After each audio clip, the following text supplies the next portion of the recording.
Oh, hello everyone, and welcome to tonight's episode of Crimson Skies. As always, I am your host and your dungeon master, and I am very happy to be getting back on track with things.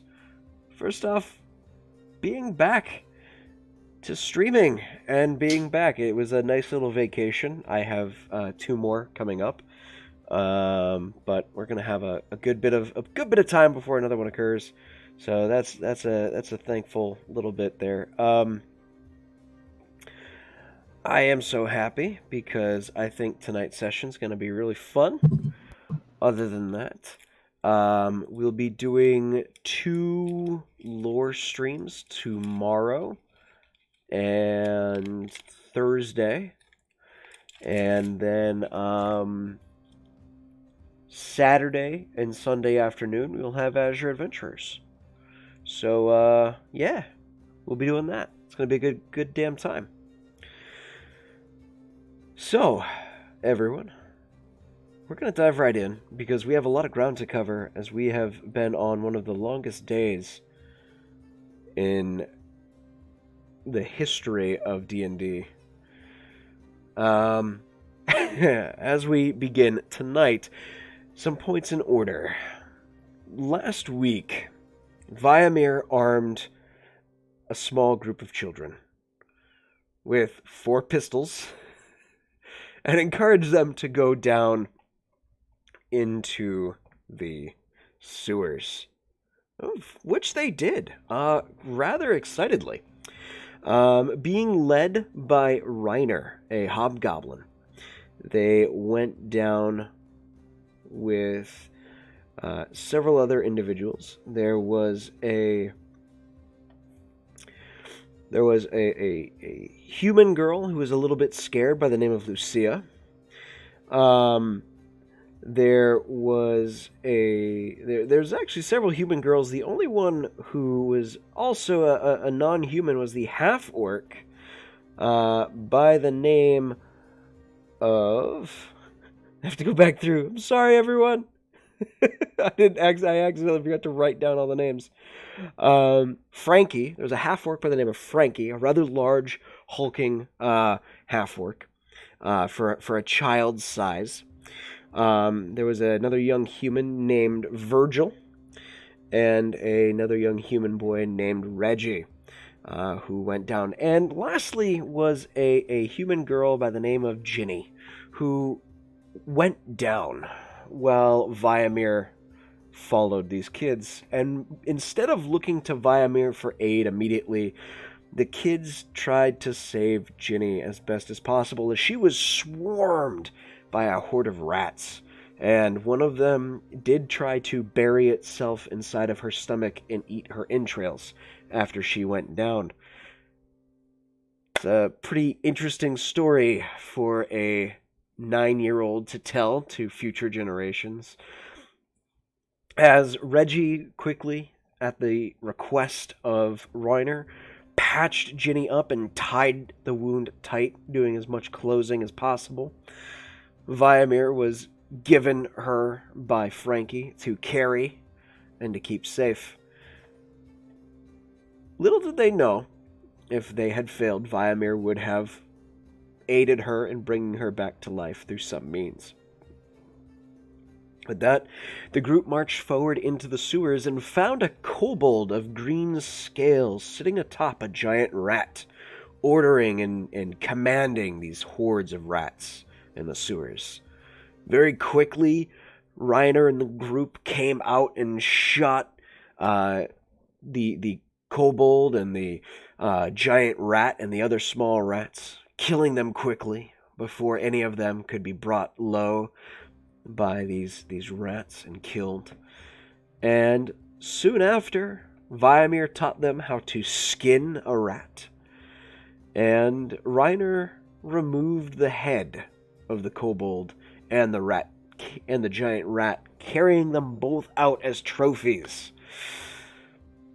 Frankie and the rest of the group learning how to skin animals for clothing and for proper harvesting of meat. They all came out cheering and laughing, and that's where we're actually going to start. As Viamir, this group of kids comes out with you. Ginny slowly wakes up and her eyes kind of flutter. She looks tired, very weak, but she kind of gives a little heep and kind of slides herself out of your arms. As you're noticing more kids kind of grouping around the sewer entrance that you guys came out of. You didn't go back the way you came. You actually came up into a small, ramshackled, garbage-infested courtyard where you see that there are piles of old boxes, wooden slats that have been thrown away from pallets, long used. Small walls made of trash bags that have been packed tight with probably old rotten food and the like. And as you pop out through the metal grate, you see Reiner just thrusts the two heads in the air, shouting to everyone, "We did it! We are the Headless Kings! We're in charge now!" As you look around and the rest of the team comes up looking rather as intimidating as they possibly can, throwing their bodies forward and kind of just trying to throw a few of the kids back as Reggie and Lucia come up holding a handful of about maybe 30 rats together, along with Frankie holding a handful and just throwing them to the ground. The coat of the giant rat wrapped around Frankie's neck like a cloak. The two little paws kind of clasped together in frozen bits of horror. As you just watch kids in all ramshackled forms of just dirt, dismay, just in awful situations coming out. Vimir would have stayed. He would have poked his head out, but he would have definitely made sure to stay in the sewer. Let Reiner have his moment of glory to establish himself. Okay. Okay. As he does, he throws the two heads down, not too far away to prevent one of the other kids from claiming victory over something. He just kind of throws them at his feet. And you see this large, rather hulking, brooding kid come up. Looks to be maybe 16. Rather muscular. A few scars across his face and his chest. You notice, well, his chest and his arms and his legs are muscular. He has a large, almost like taut beer belly in a way. As he comes out, he pushes one of the kids aside, and his clothing is a little bit nicer, but there's still that tattering to it. There's still that tearing, that dirt, that grime. He has a head of messy red hair that's about shoulder length, kind of hangs in his eyes, and he has very, very beady brown eyes that he kind of stares out. "I don't think you actually killed him. I bet you had that big fuck do it for you." Reiner looks at him. No, he didn't do it. My friends helped. We did it. You're just a piece of shit, Tommy. You're not in charge anymore. We are.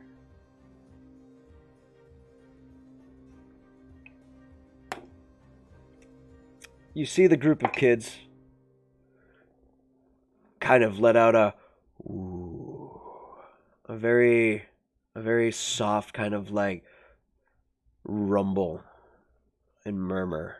And the larger kid kind of looks around, sees there's a kid closer to him, just grabs him by the head and slams him to the ground. You hear the poof. There's a bit of blood pouring as a much smaller child's head just kind of cracks and a bit of blood begins pouring out. Nah. I'm still in charge. I'm the biggest. I run the lower quarter. Not you fucks. I do. Vimir, at this point, Reiner looks over to you for something. You just give him a thumbs up? Yep. Okay. Reiner draws both pistols and fires.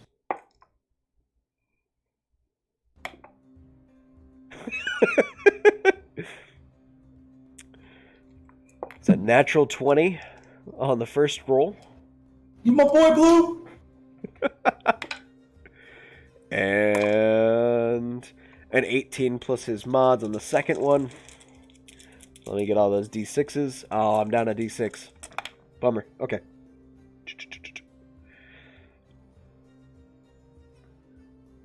5, 10, 16, 20, 25.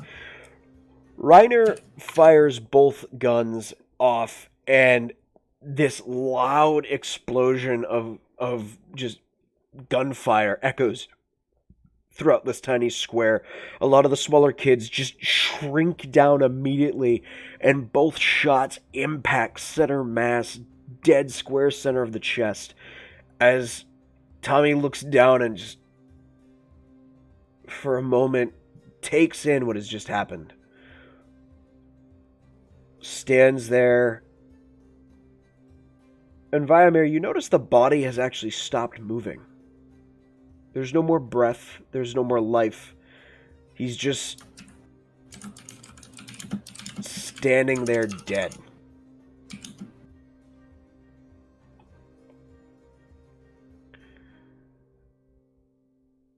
At which point, Reiner goes up to him, looks, waves a hand, with one of the pistols still in his hand, in the face, and just places the barrel underneath the head and fires again. And this time he watches the body, the head just opens and ventilates, and the body falls backwards, collapsing dead on the ground. 3 shots have been fired.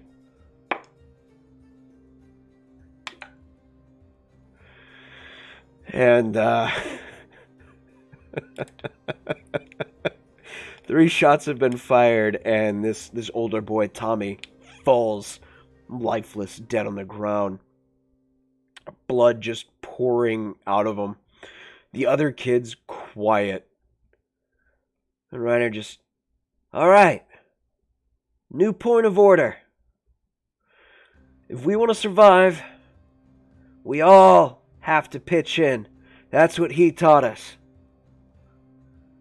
So while me and the gang will lead, and you guys follow, we split everything equally. We might be the poor urchins of this town, but we are the ones who are going to run it. We will either get noticed, ignored, or we will become part of the syndicate. And we will make sure that no kids go hungry on the streets.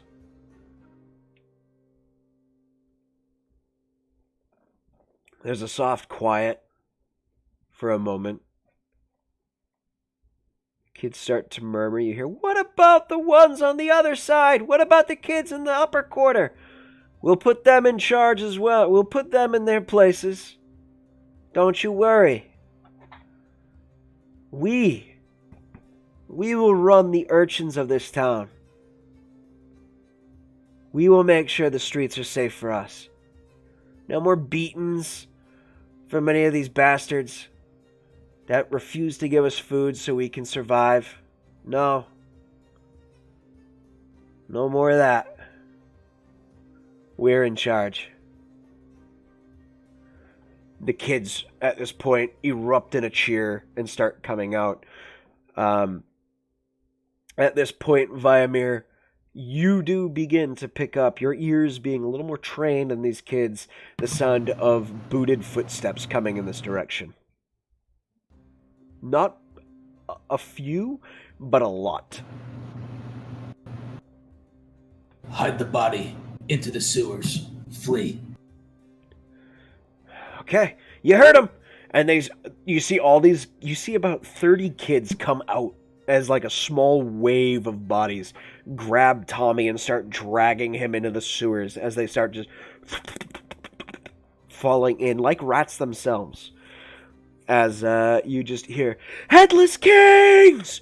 We are the Headless Kings!" As they just start falling into the sewers. Reiner, come find me on the Cloud Cutter when it is safe. We will. Jenny's gonna need some proper medicine, so we'll show up. Bring her. Yeah. We'll show up. And as he drops down and gives you a nod and just a wicked happy smile, just falls into the sewers. As you're standing there, there's a trail of blood leading into the sewers. As you watch 5 guards, full armor, full battle plate, their helmets actually brought down, the masks of their helmets hiding their faces. Their rifles are drawn, and they enter. As they start clearing, they see you. Raise weapons. Don't move. What are you doing here? I heard the gunfire. I'm with the mercenary crew, looking into the disappearance of the kids. Make a persuasion check.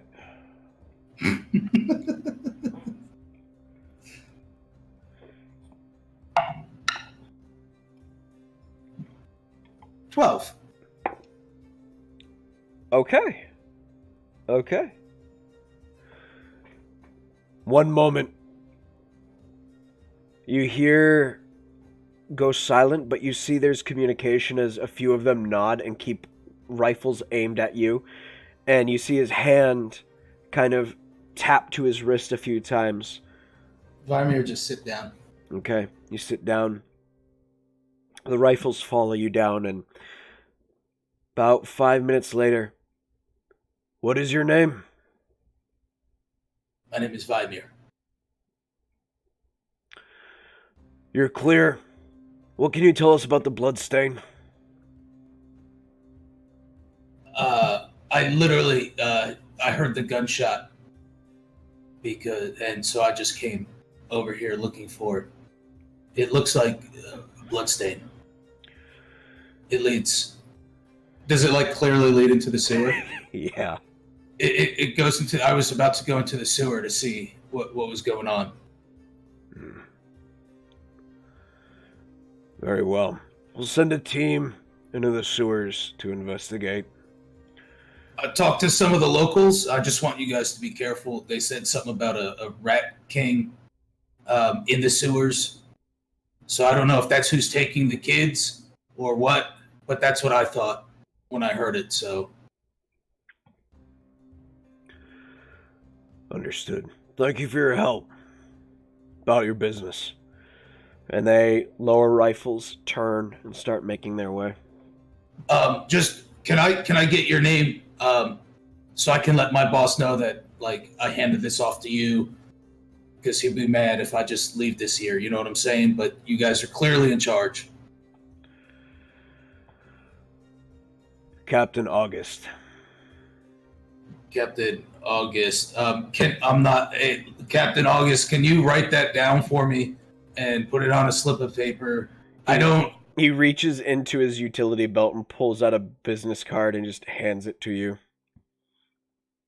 Okay, thank you, Captain August. I will let my captain know who to talk to, so you guys can talk to each other. As you can, yeah. Okay, goodbye, Captain August. He nods, his helmet still down, and the team makes their way out. They don't really seem to show much of an interest as to what actually happened, just trying to get an idea of what might have made the gunshots. And for you, it's really hard to tell to get a full idea of them, but they don't seem to be jumping down the sewers right away, kind of deal. As you make your way back to the Cloud Cutter, Law and Awen, as you two continue your investigation before making your way back home, you've made your way to the guard barracks and asked a few questions. And thankfully, the guard the guard commander at the station was a little more forthcoming with information than you actually originally expected.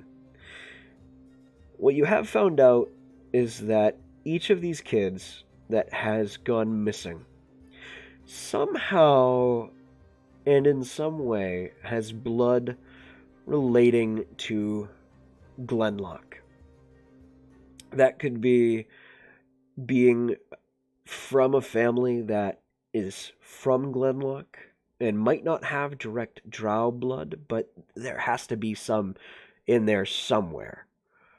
It seems to be the tradition with Glenlockians is that they're at least almost always half elven. Though these kids don't show immediate traits, there are like hints of it. A few of them you see from the photos that the guard commander do have some slightly pointed ears. A few of the more human-looking children have some very vibrant violet eyes. There's hints here and there of drow nature in the children. But so far, it seems every child has the connection that their bloodline all lies back to Glenlock. And then they're all the oldest child in the family, too, that have gone missing. All the firstborns, yep. Okay. Though you do notice the predominant amount of the firstborns, as Cassandra told you, have been females that have been taken.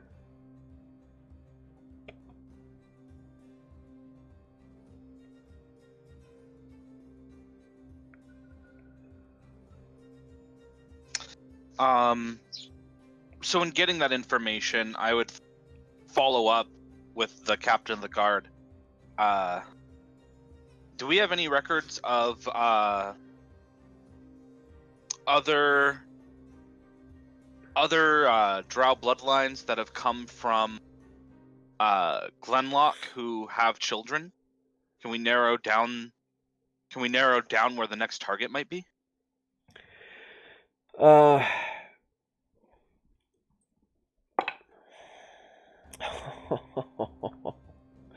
He goes through his paperwork, and he shakes his head and, we don't keep those kind of records unless they show up telling us, where their family line goes. Understood.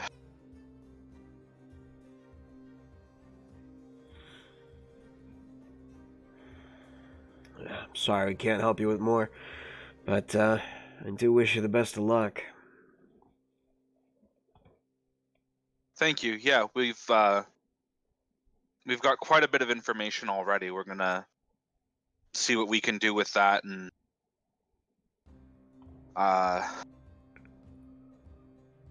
unfortunately, if we're not able to do anything more tonight, continue our investigation into the morning. Not a problem. Well, best of luck to you.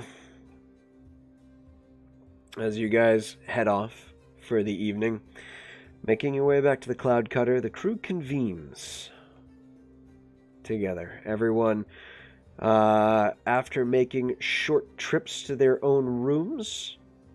Law, you walk into your room. The door is locked. You enter in. Everything seems to be perfectly fine. Whisper, asleep, curled up on your pillow, sleeping soundly. Doesn't even raise her head as you enter the room.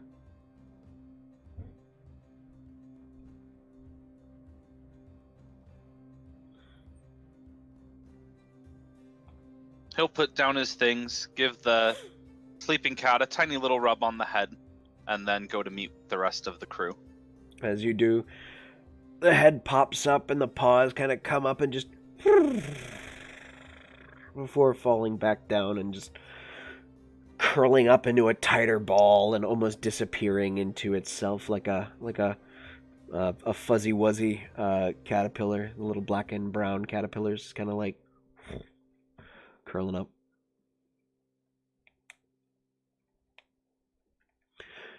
as you all meet in the mess hall, a little after 10 o'clock in the evening.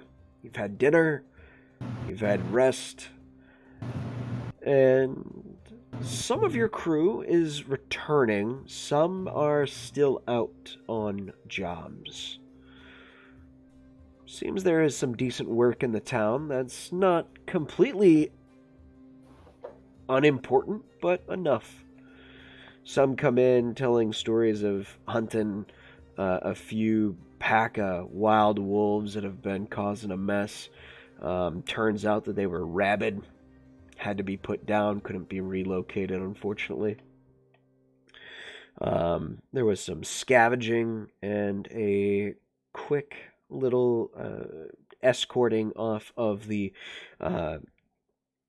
bullet train that comes from the capital out this way, of escorting some high-profile individuals off the train into their homes.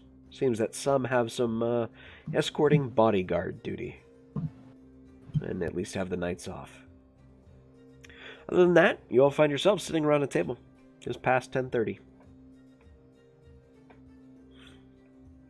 So, we using the Idenite to investigate a little further into this? Six is going to be at the table, but his head is going to be on the table, like just kind of like just laying down the entire time. And it's just like, yeah. We should probably use the eye and Captain, first mate. I made good contacts. Oh? Do tell. Met some kids.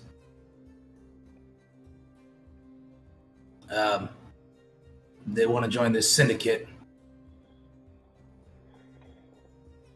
I gave them some guns so they could kill some rats. We killed some rats, and they took over like their little local street gang, and they want to join the syndicate. They're going to be coming to the ship because one of them got fucked up pretty good. Need some solid medical attention, but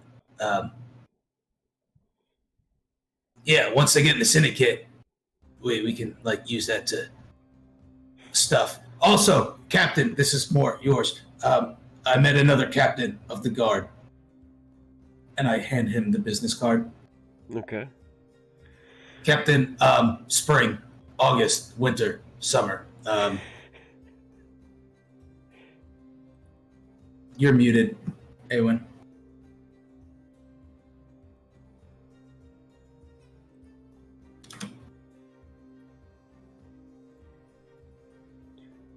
So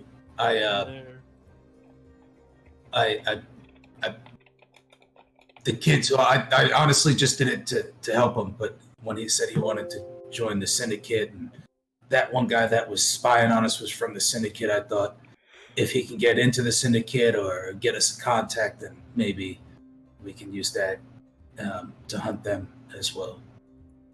Oh, that reminds me. Yeah. Cankles, let my friends on. I'll go find Cankles. Vimir walks off. That's easy enough. Cankles is actually sitting. He has like a handful of mashed potatoes that he's just like about to eat, and just okay. What are they, people? Yeah. What else would they be? Cankle cheese. Yes. By the mother tree. What else would they be? They're little kids. The leader's a hobgoblin named Ryder. Oh, okay. All And right. the little girl Ginny is hurt. You wouldn't want a little girl to die, would you? No, that'd be terrible. She's just a kid. Okay. Make sure you let the security team know. Don't just let anybody on. Have them come get me in law. Okay, can I finish my mashed potatoes first? Yeah, your hand looks a lot better. Feels it.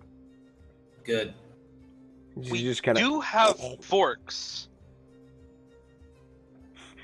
Vimir's picks eating up- with his hands as well, just like He picks up a fork, and in Cankles' hand, it because his fingers are so small, just due to the size of his body mass, it looks like a very large baby trying to grab a fork, and it just doesn't kind of work out right. And it looks so small in the way that he holds it. It's like there's not even a fork there. It's just the head of the fork, and even then it's still kind of like covered. And goes, doesn't really work out with me. So hands. The fork just see if it hits somebody. Doesn't hit anybody, thankfully.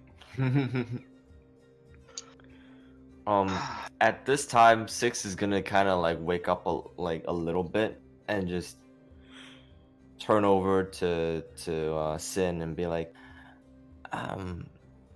Sin, I don't mean to have to go on and ask so much, but you got any more of that plant?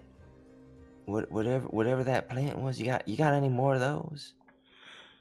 Well, yes, but I'm saving it for the big attacky cat outside. But here, I still have the balm. Wait, Kid, Did you you just save- fix. Did you just what say are you something? saving? You guys hear me? Yeah, we Yes. got you. All right, there we go. Would you Sorry. like some balm? You're good. I mean, It's pretty potent. I'm sure it is. Definitely. Yeah, I would like to have some of that. Okay. If I opened the jar. and like as soon as you open the jar, he's like, and he's like gonna try to reach for it immediately. Well, like, I don't want to give the full jar. You can take a little bit. How much is it? Law's just looking back and forth between them, confused.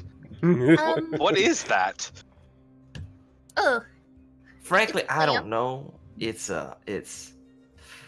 Whew, it is the best goddamn smelling thing I've ever smelled, eaten, felt. Oh, it's just the best. I mean, what else can I say about that? So it's a. Are you giving him drugs? He looks at Sin. Is it like food? I don't know.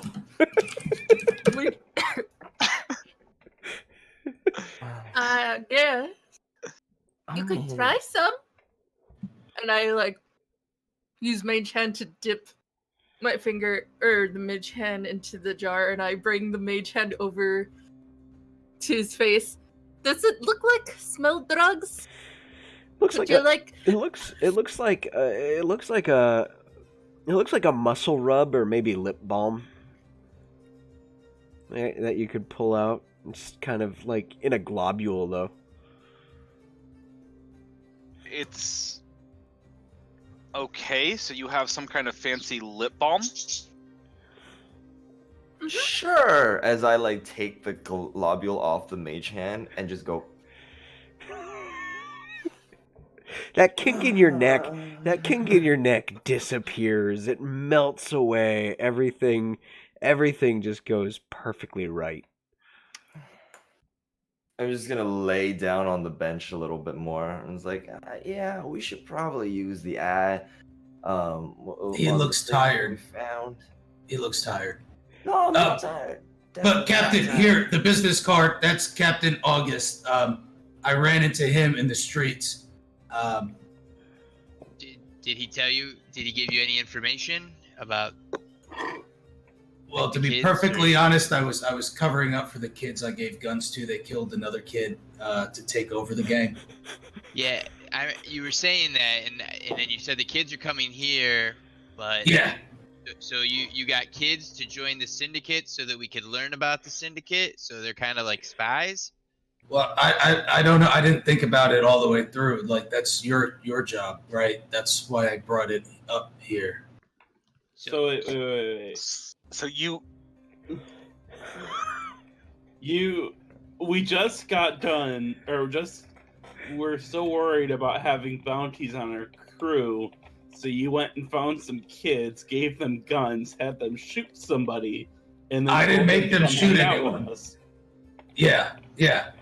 And then you're gonna have them join this I'm not going to make them do anything. I told them to be a tribe and take care of each other, but it seems like they want to join the syndicate, and you guys are like really, really smart. So I thought you could exploit that in some way, shape, or form. But I guess you're not as smart. So we're going to give medical attention to the poor young girl that got hurt defending herself from this stupid kobold that was terrorizing their section of town. At the end of the day, I made sure that they have a safe place to live. That's all I did. If you want to exploit it for information, that's entirely on you. Yeah, I mean, if they join the syndicate, that's kind of like I think like the syndicate doesn't really like us. I would think just because No, but they're probably the ones that shot Fixer. This is the only way that they can survive down here. They have nothing. That is the syndicate is their tribe to turn to. I tried to reinforce an idea that they could be their own tribe. But Six kind of gets up. Six kind of gets up and immediately is just like, I actually wholeheartedly agree with Vamir that probably the only choice that they get. I got put with a gun in my hand just because that helps me survive, and that if that's what helps them survive is if killing other kids is what helps them survive. And, I mean, we can't really we can't look at it from what our standpoint is. Their circumstances may be different. If they want to join the syndicate, and we might be able to find some more information on them, and hopefully be able to do something about that as well, getting some sort of inside information, then we should probably do that. We don't have time to take down this syndicate. Yeah, we're looking at a very long game. So trying to exploit these kids, trying to exploit kids to get information on the syndicate. That's a very long game. I mean, we have we're betting on these kids making it into the syndicate and surviving whatever it is the syndicate has them do. Vymir's chest puffs up a little bit. They're pretty tough. Well, I mean, if you say they're pretty tough kids, I believe it. But either way, they're gonna come get medical attention. I'm going to bed because I used too many words today. I vote for letting them stay here for a bit too, and getting medical attention. And Sid, could I get some more of that bomb before I get to bed? Just a little bit more of that. Yeah, sure. I definitely can give you some more. And she then uses Mage Hand to do it again. Okay. When Sin pulls it back out from wherever she's storing it, Law just notes what pocket it in. Okay. Make a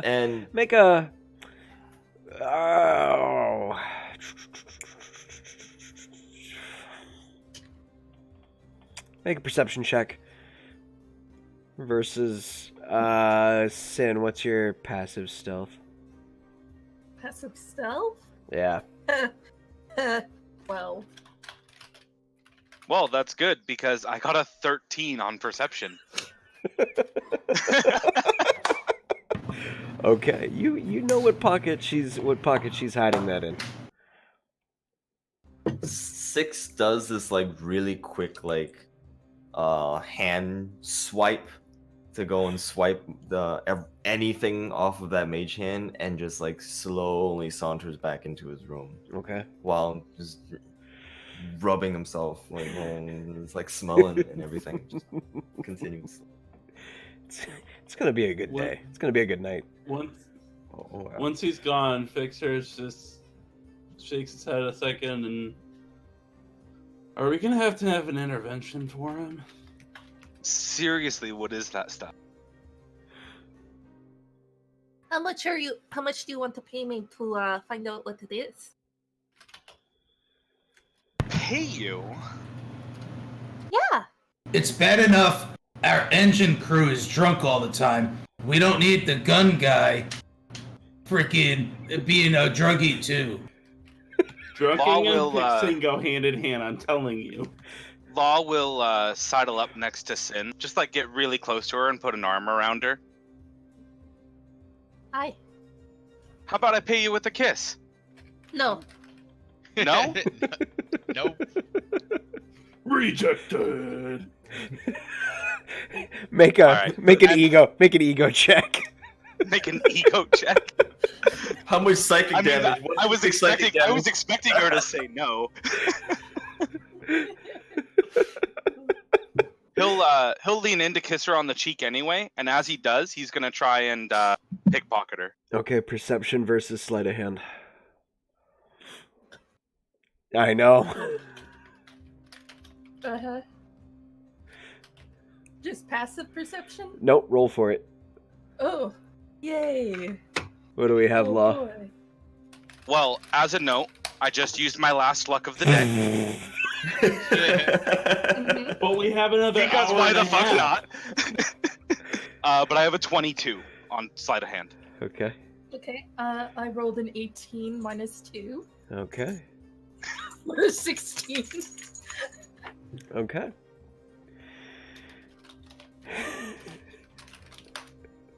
You Nerd. You shouldn't do that.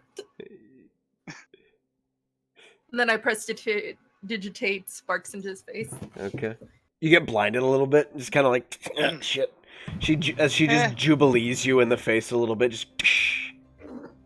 That's just payback for sitting in my lap at the Senators earlier, and he'll move back to his normal seat. I don't get why it's payback. I didn't do anything. I mean, except Dad? kind of embarrass the group in front of, the most important political power in the city, but okay. I honestly thought it'd be me because you guys tell me I say inappropriate things sometimes. And you also don't wear clothes a lot.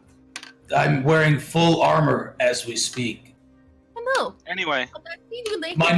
My nipples are covered. This is new for me, so Are your nipples itchy, by the way? no. There's actually very soft plush leather on the inside. They did a very good job building this. I make a lot of noise when I move around, but I still have full range of movement. It's really nice. Wait, your nipples make a lot of noise when you move around? Only if it's cold out. Hey. That's good, that's good. I was just going to offer you some balm in case they were itchy. so I'm sure that's just good for that too. Hold on, let's get an orange juice and make it cold. Let's get an orange and make it cold real quick. Viamir, we have something to test. No, my nipples are good. I assure you. I know how to take care of myself. So, on to other topics besides Viamir's nipples. Okay. So, Ialuna, last I knew Viamir had it. No, I gave it to the I captain. don't know. You gave it to the captain. Yes. Okay. So, Captain, you Captain, have it. I don't even know what the Eye of Luna is, honestly. You guys keep a lot of secrets. oh, Or we maybe found you it on the just Blood Witch. don't pay attention. Yeah, I haven't used it yet. I've just kind of been holding on to it, and then if you remember, that other lady she came and she was attacking Viamir and us, and she wanted the Eye of Luna too, and then she was trying to take mine and Viamir's weapons and stuff too. So I've just been holding on to it, but yeah, we could use it. I mean, we want to try to use it to find like one of the kids. Yes. Well, I mean, you have that weird talking phone. I have the weird talking doll. As I'm sure the doll is like on my shoulder still from where I left it. The doll is actually, at this point, the doll has actually moved. And how long is Law's hair? How long is Law's what? Hair. Hair? He keeps it cut pretty short. So it's like kind of crew, but not a full crew cut. It's Yeah. combable. Okay. Mhm. At this point, the doll has kind of wiggled its arms and legs around the back of your head, and its head now just sits on top of the back of your head, and just every so often, it just settles back down. You Law have a also talking has doll? a creepy book sitting in front of him on the table. What does the book do? Talks to you in your head. There's words in it. Can I see it? I mean, Oh, now you need something. How much are you going to pay him? yeah. At this point, Awen, you hear, "Hi, would you like to make a call?" Out loud, Haywood's gonna just be like, "No, I don't have anyone to call." I don't know. I Thanks guess for I the would be update, okay with Awen. a trade.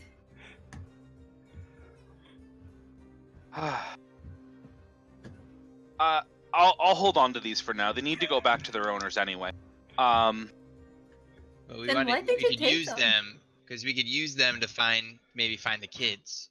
Yeah. Yes. So each of these belonged to the. Okay, so long story short, those 3 noble women, yeah, they all have one. They share a husband. Get it? Oh, And so they're like so- a pride of lions. Yeah, That is actually the most accurate description I could think of. Yes, Viamir. They are like a pride of lions. yeah. The guy had 23 kids. Yes. Oh, okay. So definitely a pride of lions. This makes sense. Okay. So, the 3 oldest kids each had one of these really creepy objects that talked to them. One of them had a book. One of them had a doll, and he points to the doll that's on the back of his head. One of the doll's arms just comes up and waves. Vimir waves back. That's weird. And then one had a phone, which Awen has. Awen, are you keeping the Oh, phone Awen, you have away, a phone or now? do you have it out on the table? He would probably just have it like in a pocket, Okay. like Make. just like What's talking. your passive perception check, Awen? 17. 17.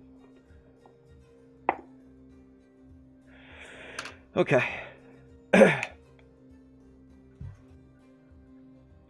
Wait, is it like magic technology, or is it like they just stuffed something magic inside a phone? I mean, I'm just gonna say this. I saw weird shadowy tentacles come out of the phone and grab the glass, fix itself. That sounds so cool. No, that sounds terrible. How about we use the Eye of Luna now? Well, you can discover that later. But it's not. Wait. We need to find the kids. Do you care about the kids, or do you care about the cool tentacles that you want near you? Yes. At this point, you hear, "Hey, the fuck are you doing eating my chips?" "I'm not eating your fucking chips, mate." "No, you are. They're all fucking gone. You're the only one who could be eating my goddamn chips." "Look, mate, I ain't touched your chips. It's been a long fucking day. I've got my salad. I've got my walnuts. Okay? And I got a little bit of balsamic drizzle. Fuck off. I don't want your fucking chips." Who is saying this? Two of Looking around. your crew members, one human and one half orc. It's kind of like sitting there. They're both rather fit individuals. You're trying to remember their names. Can't quite put a finger to them, but they look both tired and annoyed. And you in your mind, Awen, those are so good. What? They're so crispy and salty. What? Again, out loud, every time he's talking to this phone, he's just gonna be like, "What? What are you talking about?" You, Law, hear in your mind, "I would like to try the crisp things that the phone is speaking of." And you hear the doll, Wait, you. I would like to try this too. It would be so delicious. You- Better than your hair, might say. Wait, have you been eating my hair? He's just like He'll just- sucking on it. He'll just grab the doll and remove it from his head. Make a strength check.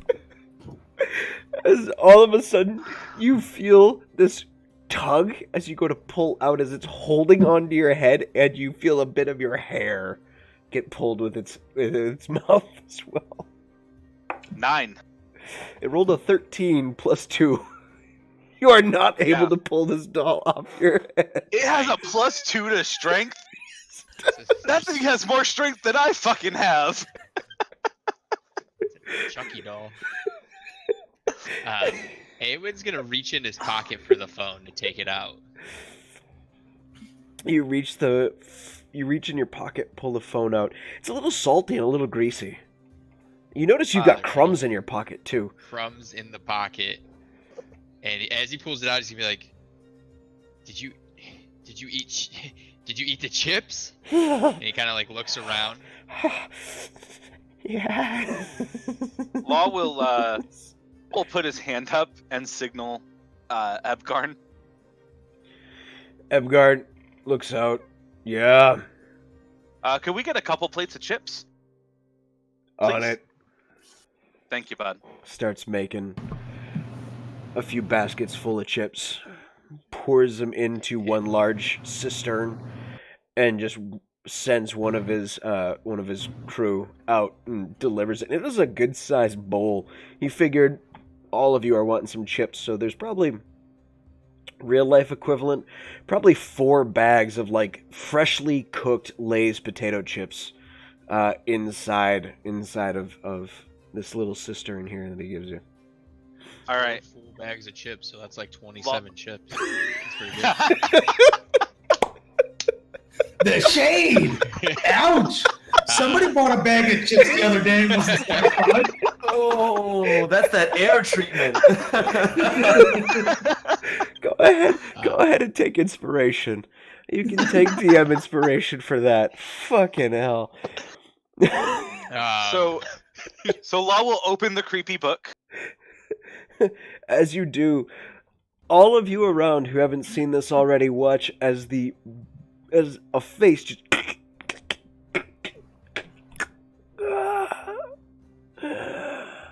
and one of the pages in the book, as the head spins around, begin to fold upwards as the head begins to gain length, and just kind of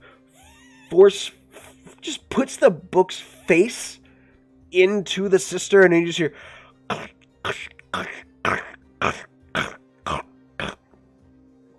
And then to the doll, he'll be like, "Look, crispy things over there, out of my hair." As you say that, the doll just and you feel this large globule of liquid just kind of rolling down the side of your head as part of your hair just flop falls backwards. Law visibly cringes. As it climbs over your face and then down your face in the very grudge style walk. As it just and you, Awen, as you watch as the doll in the book begin eating the chips, some of the crew begin looking as the phone explodes in tendrils, just like 12 octopuses in one centralized location just emerge and just start smacking out at these chips. Yeah. What the fuck? There are the crew that is in here.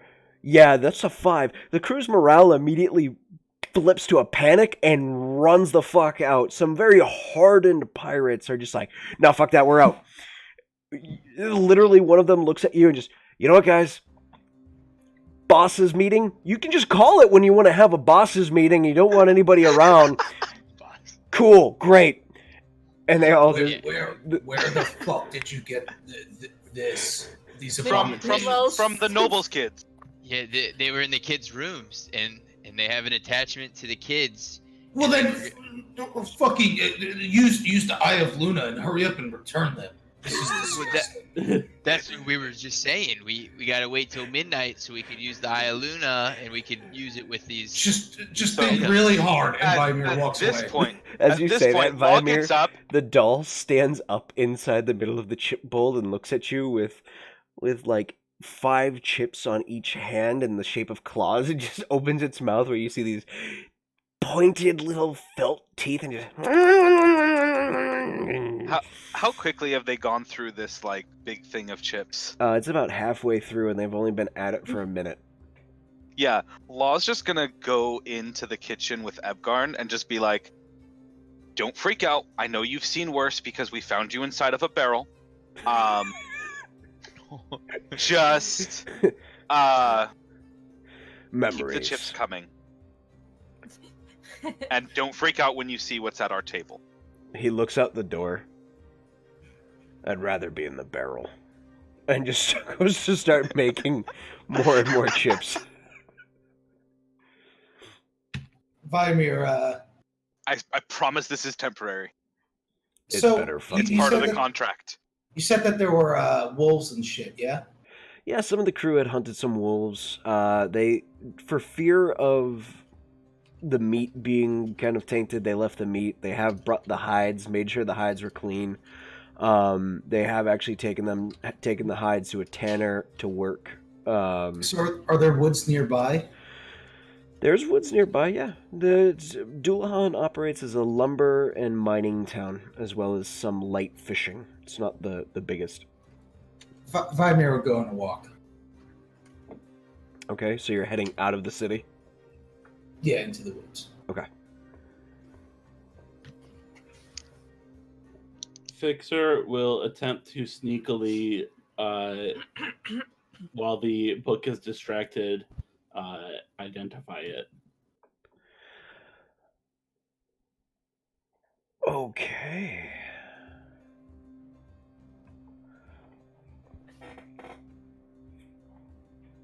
Okay. Okay. Okay. Okay.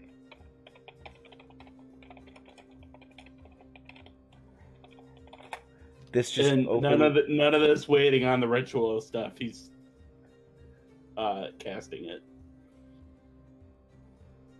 You're just flat casting it. Yeah, I'm not sitting here for 11 minutes. Still a 1-minute cast. He's curious. Oh no, I am too. This was my next move as well. I was just gonna do it the next day. Okay.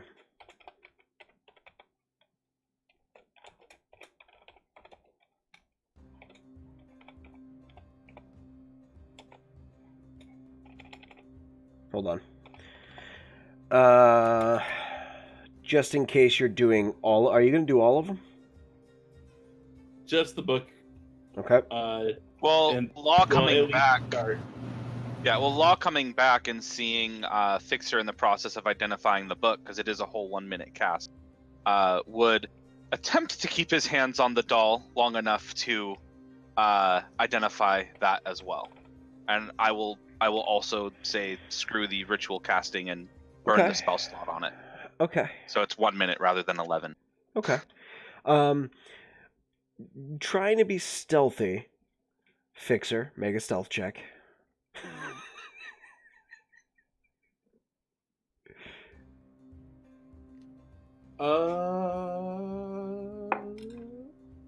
18. 18? Just like kind of just reaching out, and putting a finger on the corner. As you touch it, the head snaps out like a snake. You see there's bits of chips and crumbs that are falling away from the pages of the mouth, and you immediately hear in your mind as the mouth moves as if it's speaking, but you hear it. Cat stretch. Oh, the cat's trying to get something. Ah!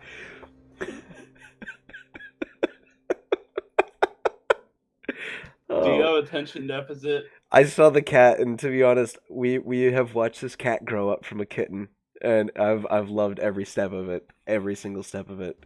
I have like distant dad syndrome for this cat, and I love it. The face kind of just looks at you, and what are you looking for?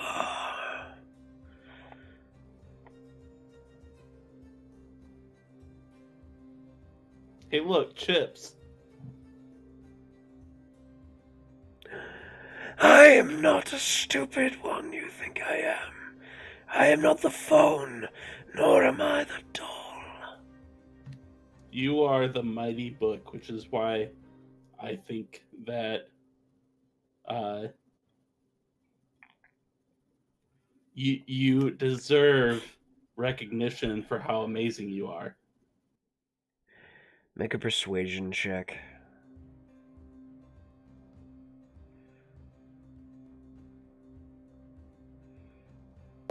Good thing I'm an elf.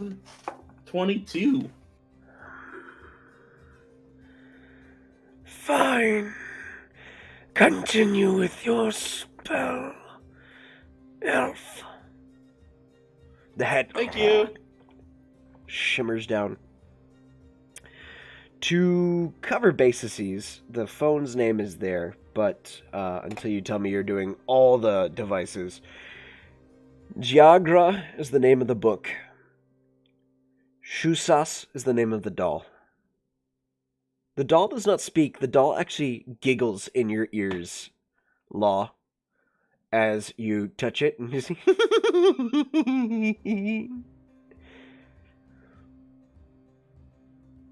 the head does a 180, looks at you while it's munching chips. And just...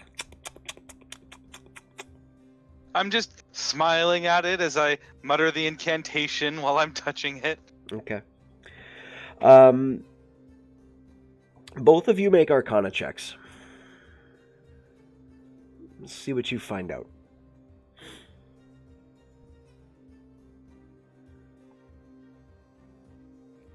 That one. Oof. 18. 18, okay. Fixer, you find out the name and that it is a sentient magical item. It's pretty obvious by what you're seeing. From what you understand from the identification, this book in particular is about 3,000 years old. You've heard the name, but it seems to be pushing back your identification, not giving you much more than its name and its age. It doesn't seem to want you to find out more. Law, on the other hand, you discover that Shusas is, as very easily to find out, is a magical item. And it is only about 1,500 years old. It is a sentient, magical voodoo doll. And, it has just eaten some of your hair.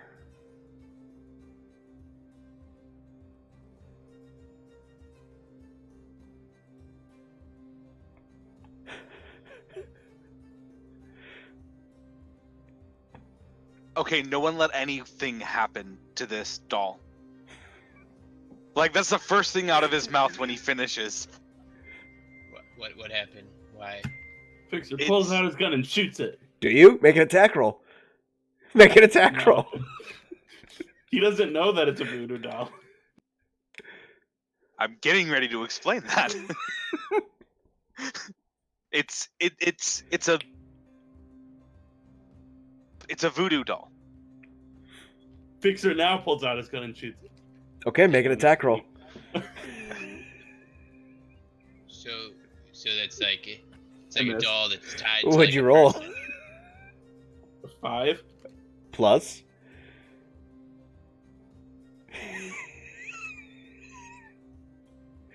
Things. Sorry, Law, I'm gonna kill you. That would be plus 8. So 13. Yeah, that hits. I see it. I'll use my reaction to use cutting words. Okay. -6. Okay. As you go to fire the shot, the doll immediately looks up and reaches up its hand and catches the bullet. And as it does, it just And it makes eye contact with you, and you watch as the little button eyes go wide and then narrow very keenly, Fixer, as the doll steps 1 foot out of the tub of the cistern, another foot out of the cistern, and starts He stands walking up, over to you. walking backwards. It will jump off the table, and it's going to follow you wherever you go now at this point. Looking at Law, Well, Awen's I'm like, not "What- sleeping tonight. Hey, what- come, I don't Law understand will what's like happening." push into its mind because he's still connected to it. Hey, come back. Law, Fixer, as you go, I'm not sleeping tonight. You hear in your mind, No, you're not. I'm going to watch you as you sleep. Well, I'm gonna take a point of exhaustion. you watch as the doll goes and lifts its eye and pulls out another small button, walks over to you, and just presses it right to your pant leg. Turns around and walks back over towards Law and the cistern. Climbs back up its little doll legs and starts eating more chips. Every so often, its head just...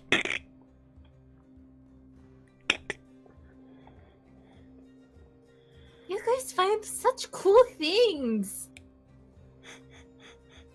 Yeah. Yeah. Cool. So cool. Oh, by the way, Law.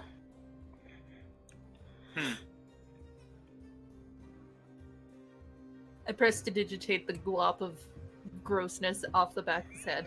Okay. So, Thanks. For a second, I was worried it was joking Eldritch about the Blast. bomb.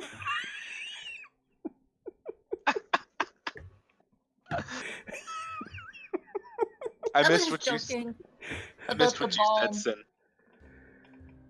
I was just Oh. joking about the bomb. I wanted to see if you'd pay me or not. But all of this is catnip. Oh, okay. Yeah. I went to a gardener person, and I bought like 15 catnip plants. So wait, so Tabaxian catnip? Who knew? I didn't. Does Fixer know? You do now. You're still in the room. He's on the other side of the room, though. Like, They're not being I'm quiet. sitting in that direction. Yeah, no.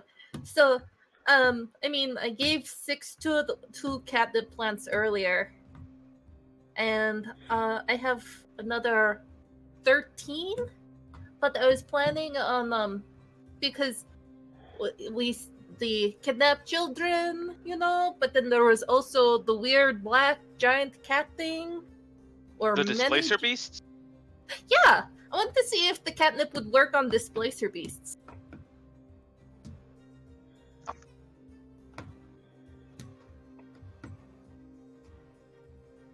I'm all for discovery of things. Don't get me wrong. Uh-huh. But when facing down a displacer beast, I think the last question on any of our minds would be, does this Catnip. thing like catnip? No, I'm pretty sure that's the first question on my mind, just because I really, really want to pet a displacer beast. Dee Dee, from what Law would know of displacer beasts, how similar are they to actual feline? They are felines. They're just fey felines. It's possible. You might need a lot of it. I mean, if not for the fact that it takes a while, I would say we should put some of it into Fixer's pot and see what awakened catnip does. The pot is Oh. already ocupado. I'm aware. Oh. Anyway. Is that why you have a plant in the engine room? Is it midnight yet? Well, I'll check his watch. It's at this point it's about 11:30. If you guys are looking to continue the scene forward easily enough, midnight rolls around. The clock strikes 12.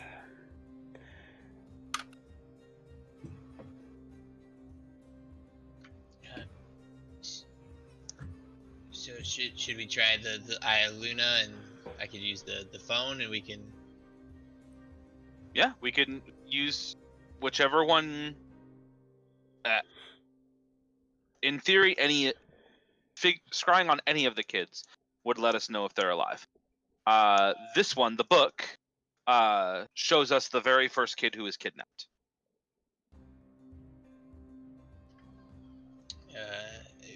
I'll just use the phone. The book kind of creeps me out a little bit. Right. But the book is so cool. Not the thing that erupts into tentacles. I knew you wouldn't be afraid of me. You're my best friend. Next to my mistress, though. As the tentacles just erupt around Awen for a moment and give Awen a very chilling hug. Yeah. The book kind of creeps me out a little bit less now. Guys, this is amazing. Yeah, I'll just try this though. And you said you were gonna use the phone, Awen. Yeah. Eowyn's gonna kind of just sit on the floor, and he's gonna take out of his from his quiver where he stores the Eye of Luna at, and he's gonna kind of sit with it and try and scry using the help of the phone. Okay. As you go to scry, you do get flashes of the girl inside your mind, improving the chances of the scry, the Eye of Luna. As you do have something of hers and something that is kind of feeding you bits and pieces of information about the person you're looking for.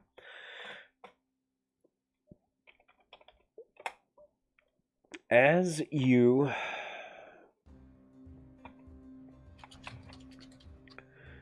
push out, let's see if this little girl, nope, there's not even a chance for her to make it, but might as well roll. Net 20 would have saved her. You feel your senses immediately around you dissipate. And you find yourself... You find yourself transported to another location. Through tunnels, through catacombs. Excuse me again. And through what sounds like water flowing. You come into a large underground room. As your vision expands out, you see all around you, in this 60-foot area, a large central chamber. Set in many rows of pews, you see 35 children. One of them looks to be somewhat lucid, head bobbing up and down, trying to stay awake. As you look around at all the other children, you see each of them has what looks like a spider wrapped around their head and kind of dug in. The spider looks strange, though. It's almost silver. And it seems horned and spiked, with bits of black tackled into it. The rest of these kids are all sitting there, eyes alert, heads up, bodies straight. As your vision focuses, you actually see the little girl. She is the half-orc, sitting there, rather strong, but still a young child. She looks well kept, wearing one of the dresses you imagine was taken. Her eyes focused forward. As you look in her direction, you see a large man, rather tall in the terms of large, maybe 7 feet in height, 7'5", maybe pushing 8. On his back, you see this strange obsidian hump that looks to be sprouting 4 other spiky, spider-like legs that hold him aloft. You see his 2 humanoid legs kind of dangle below him, and his arms moving through a series of books and notes, as well as machineries.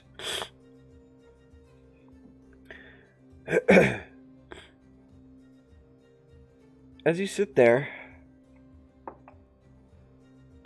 you see a dark figure make its way into the room. Hooded, cloaked, facial features, everything that would define an individual hidden well.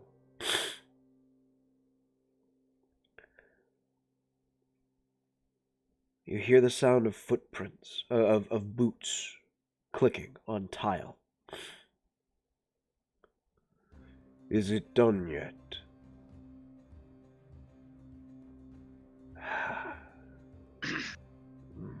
My lord, it is not. There is still much time. The more we collect, the more powerful we could become. Yes, I am aware.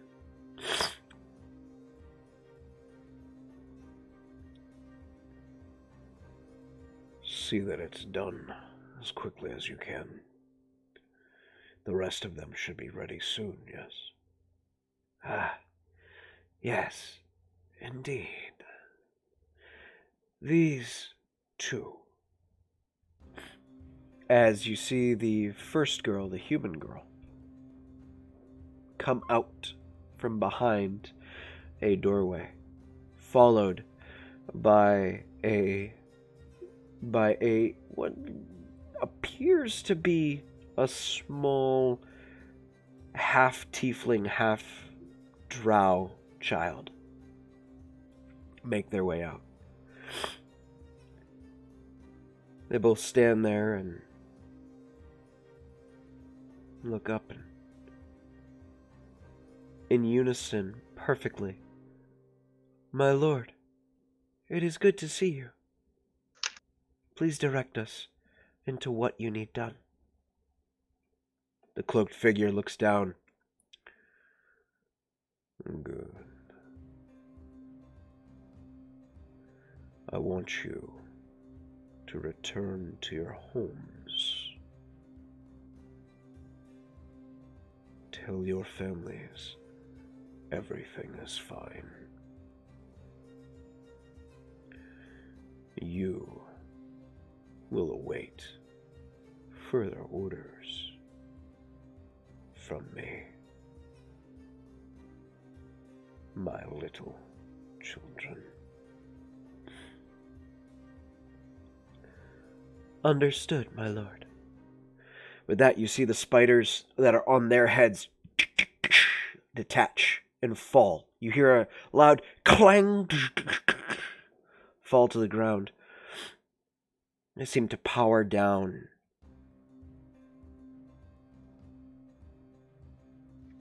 The children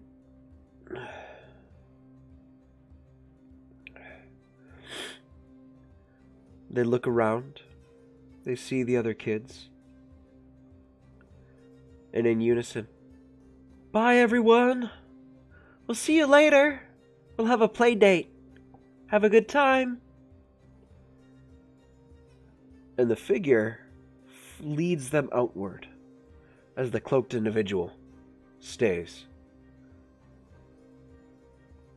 Looks around the room.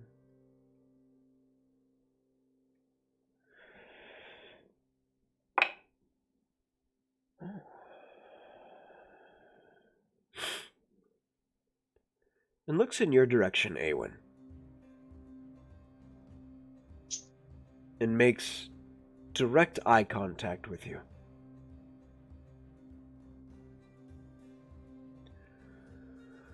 "Well, hello there, interesting little watcher. Isn't this lovely?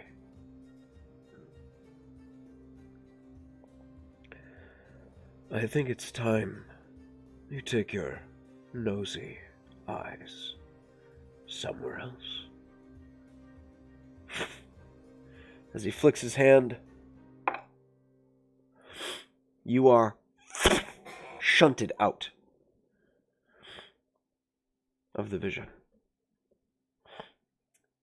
And you are back in the room in the cloud cutter. As he kind of like snaps back to, he's just be like, I think someone saw me. I saw I think all the kids. I think maybe they were underground or they're in some sort of chamber, but there was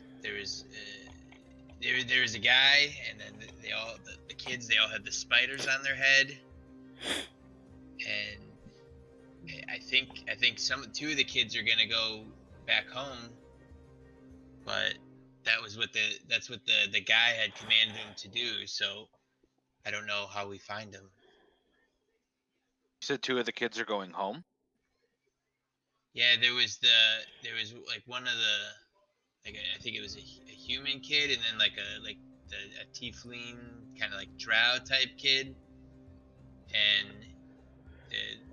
the guy I saw, I think it was a guy. I mean, he was like into very mysterious, and he was talking to the kids, and then the kids were listening, and they were calling him like Lord, and then the guy he told the kids to go home and tell their parents that there was nothing wrong, and that they should wait for his orders, and then so the spider things came off those kids' head, and then they said the other kids were still there, and then as those kids were leaving, the guy kind of looked I don't know if he knew I was there, but then he made me kind of disappear. So I think all the kids are alive, but I think they're in really big trouble with all the spider things, and I don't know if I'm guessing they were like taken they were probably captured maybe by the spiders or by the guy, and now they're being held somewhere and probably being like controlled.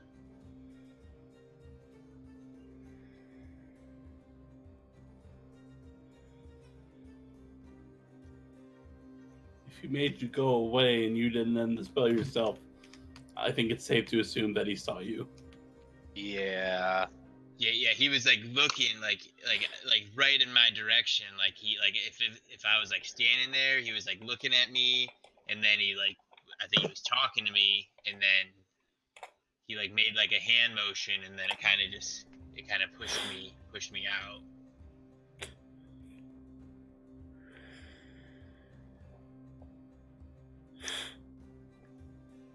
So we know that two of the kids are probably on their way home, but I'm not sure. Well, one of then them from we the wait pictures one of them from the pictures you have would be the human girl from the Drow's house. So one of Soren's kids. One of Soren's kids, yep.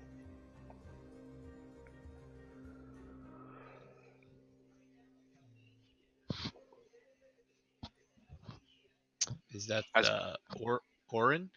Soren. Soren. Soren's daughter. The one with the book. Yep. Orin. Yep. Yeah, Orin okay. So I think if we go back to Soren's house, I think the one kid is probably gonna go back there, and then I don't know if they're gonna really tell us anything, because if they're being controlled, but I don't. Maybe we can. Can you guys get inside their head or anything? Does anyone have any way to make someone tell the truth? That is definitely out of my repertoire at this point.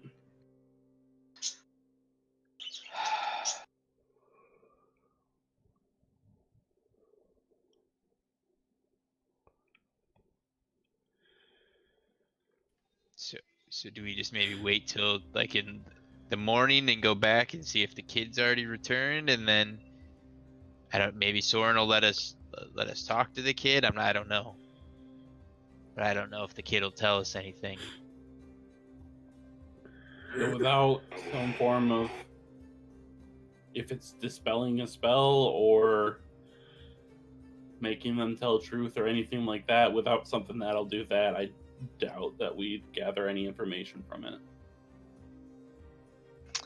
The only thing we could do would be to try to convince her the others are in danger if she doesn't tell us. Or maybe it's okay for us to see them. Maybe we're not the people she needs to keep away from them.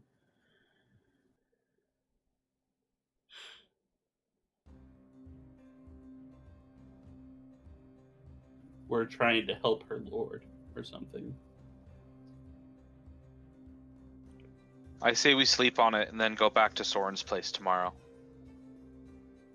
Yeah, that's probably. I think that's the best idea. And then, we could always try and scry again tomorrow, but I think it'd probably be a good idea to keep an eye on those kids. that are going back home. I'd kind of like to return these items as well. Yes, please. And I'm assuming he can't get the button off of his pants. Make a strength check. Could have just said no. Oh! 17. 17. You reached out and start pulling, and you hear you tear your pants, but you are able to pull the button off.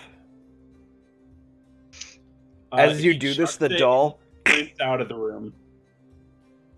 He checks it and sprints out of the room. Okay. As you do, you hear as the doll just starts running after you with his little doll feet chasing after you through the halls. Would you like to try and get away?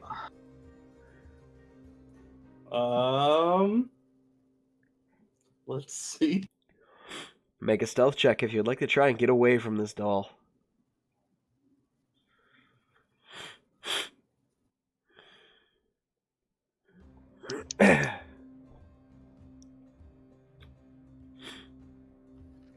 Uh, 14. 14?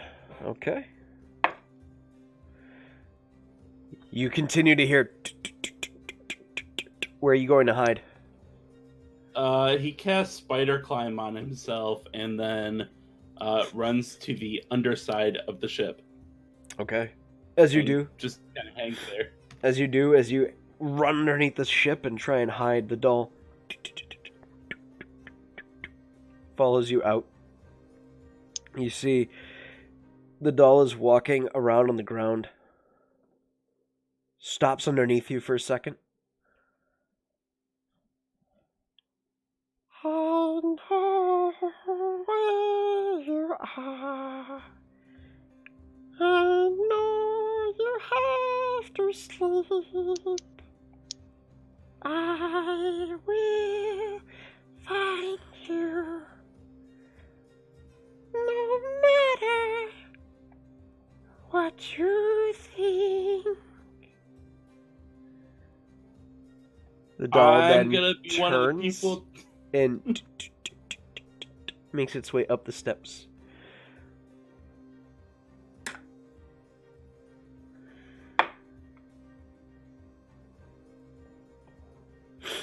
You think you're alone. He will use. How long is? I think an hour? Jesus, up to an hour. Yeah. He's gonna walk up to the top of the ship, and find the highest point where he can sit down and meditate. Okay. That is difficult to reach. Okay. Okay. And he's going to post hoc with with his cannon on. So watch over him. You're gonna have Hawk shoot the doll? Just a deterrent. Okay. Hawk does not have the ability to be perceptive. So until the doll does something to you, Hawk will not know the doll is there.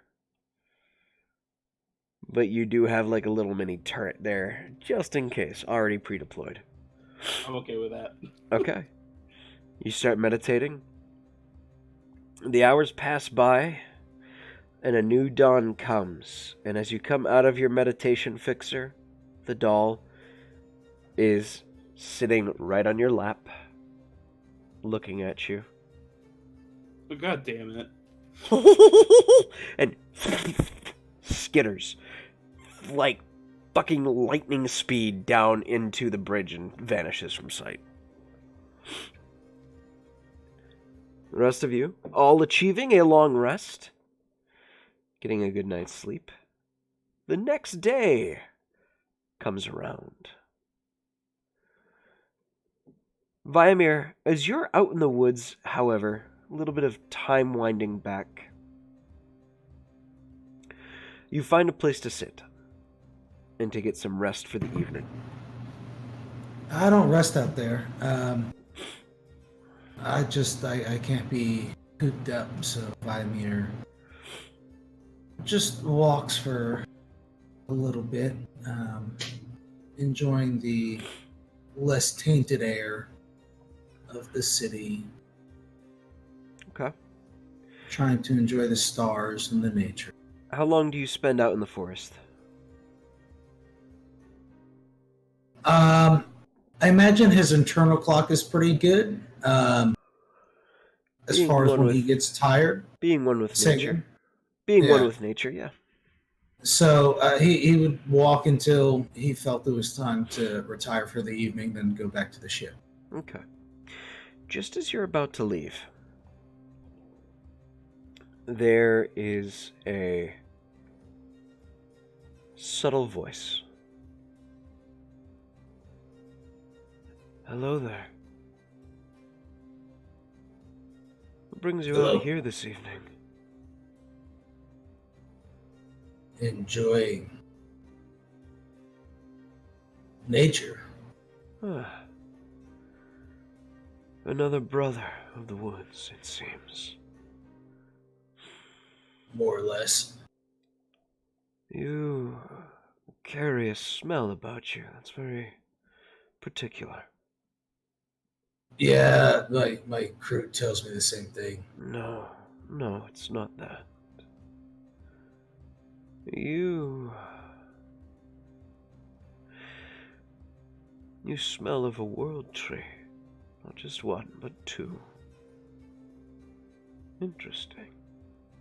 You hear a bit of cloaking fall to the ground, and behind you stands a man in a very large black cloak with some very well-crafted leather armor with a bit of breastplating along the chest, and lowers a hood, and you see a drow with very shock white hair, bright red eyes, very lean, athletic, kind of crosses his arms and hello there.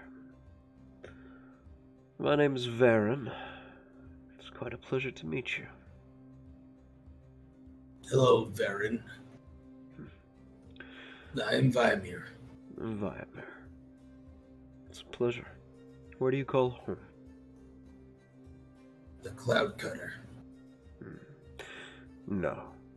Where do you call home? Where does your heart truly lie? With the Mother Tree.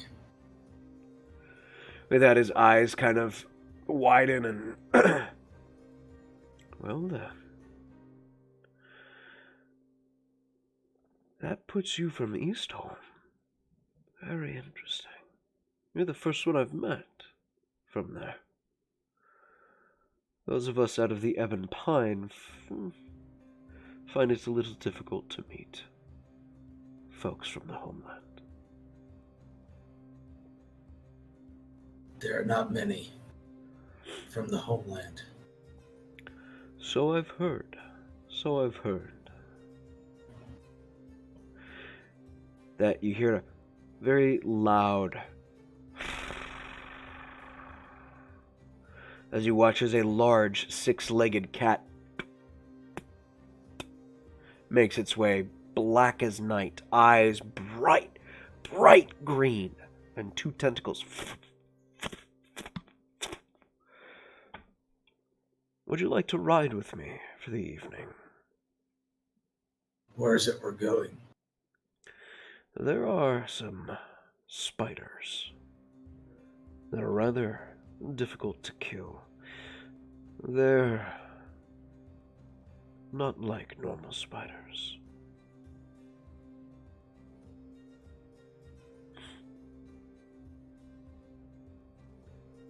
Can I insight check him?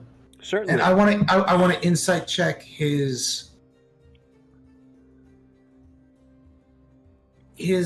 commitment to the World Tree. Not that they're spiders. That he knows Eastholm and the Mother Tree, and he comes from a similar background. That's kind of what I want to insight. Okay. I don't like this die. Let's go with this one. It failed me. Fucking failed me. 5. Okay.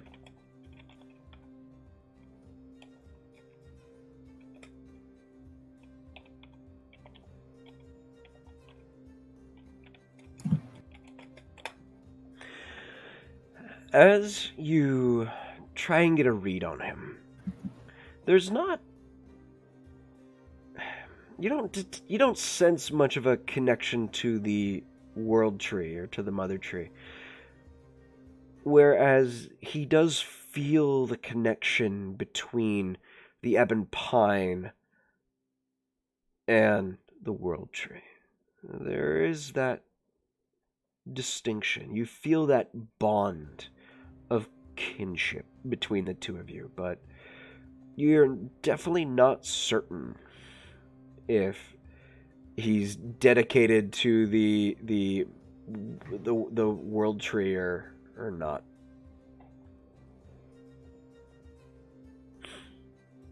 So tell me, brother, what brings you here? You know they hunt you.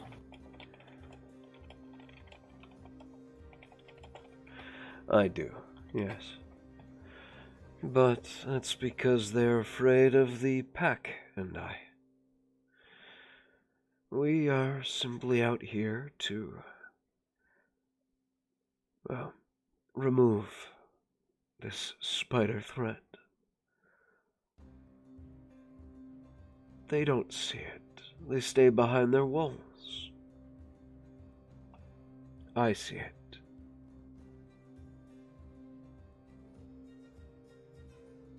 I wish they would come out and at least ask me. Instead, they fire their guns at me and the pack to try and drive us off.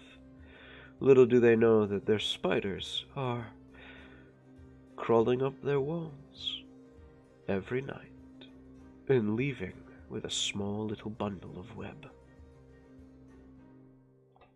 You mean the children? I'm unaware of what's inside the web, but if that's what it is, then that's what it is. Then let us hunt these spiders. Wonderful. As he motions, another displacer beast makes its way. What? I get to run it. Make an animal handling check. Oh man, I get to ride a displacer beast? Maybe? Maybe. Unless it attacks you. That's a 1. As you go to get up onto it, it lashes out at you and its tentacle smacks into your arm, and +5. It was a 6. as it does, Varen grabs very quickly the tentacle. You feel the dig of the spines, and the tentacle pierce your forearm for a moment. I've never seen these beasts before. They are Gentle. magnificent. You must be careful when you come up to them. Start with scratching behind the ears just a bit. They'll give in. And he makes a few cat-like purring noises. And you see the displacer beast just kind of looks at him and settles down. Will try to replicate said noises and approach with a hand out to scratch behind the ear. It lowers its head, lets you give it a few scratches, and allows you to mount on top as he does the same. The two of you burst outward of the forest as he starts leading, and you see following outward is this massive pack of displacer beasts, far more than what you were originally told the estimated number was. Giving a quick count, Viamir, you count maybe about 32 displacer beasts in this pack. Hold up. Okay, that's a pretty decent intelligence check. I rolled a 15 minus 1, so we'll go with more than this many. Yeah. with the after images, you're seeing about 68 total displacer beasts as you just see There was them. a lot. Yeah, there's a lot. There's a lot. The two of you in this pack rush out, and as you do, you see Varen starts watching and kind of scanning the walls as he makes a move. So we're circling the walls of Dulan? Yep. And you can make a perception check yourself if you would like. Viamir would like to, but as he notices them near the walls, so we just look for spiders. Indeed. That's an exhilarating hunt. Excellent. And he will then look for spiders. Okay.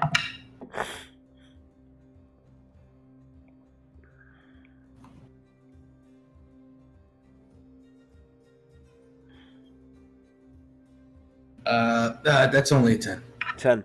Looking around, you don't see any as you make the circle about halfway around one side of Dullahan. I don't see anything here on this side. We'll check the other before we do one more lap.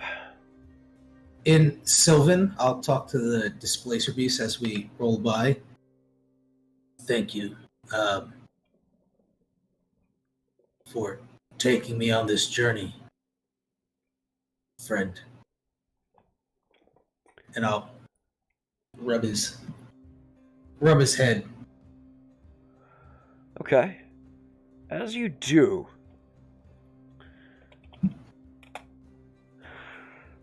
you feel a subtle connection. As the beast kind of lets out a low rumbling purr as it continues, and it actually picks up speed. As you continue around the backside, go ahead and make a perception check. All right. Okay, much better. 17, 18, 19, 20, 21, 22. 22. Very nice. With a natural 20, Varen also does spot the both of you. This humanoid figure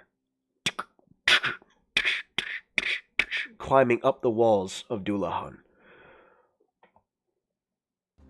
You see its body has this kind of greenish teal blue glow coming off of it as it's climbing up. You see two human-like legs dangling from below and two arms as the claws continue to dig in. Varen slows the pack, comes to a halt, and starts issuing orders out to them in this very low, purring, rumbling sound as the pack begins to surround Dullahan at this point. Did I understand the low purring, or is he speaking? He seems to be directly? speaking in some kind of like animal Okay. speech. He looks at you and, there. Do you see it? Yes, I see it. That is the thing. There's just the one. It will have its mechanical spiders somewhere around here. We'll let the pack watch. They'll alert us when it's time. Maybe we can ambush it and kill it. Will it come over the walls the same way? It usually Does it always usually- does. Or it will leave out through the sewers, depending on who it's taking. Do you know where these sewers exit? There's one on this side. And he points over and you see a small sewer grate that seems to be locked and sealed, that is kind of leading into a drain-off. There's one on the other side. Shall we split?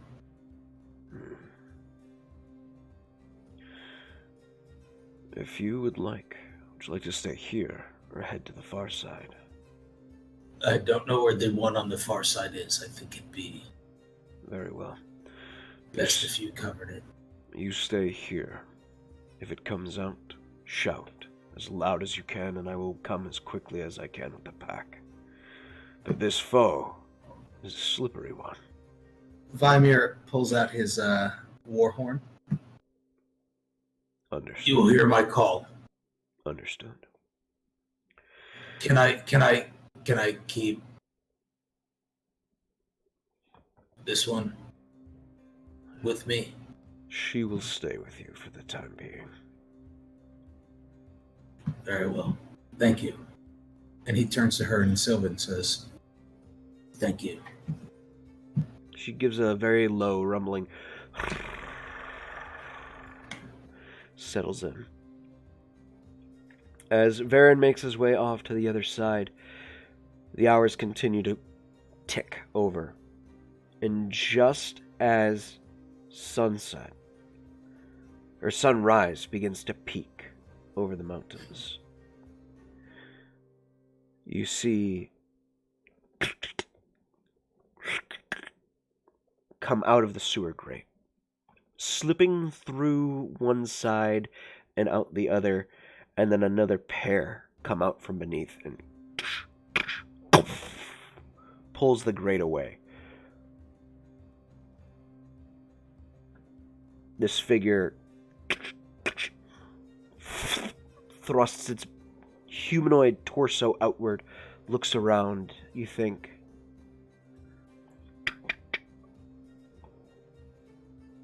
Slowly, very slowly starts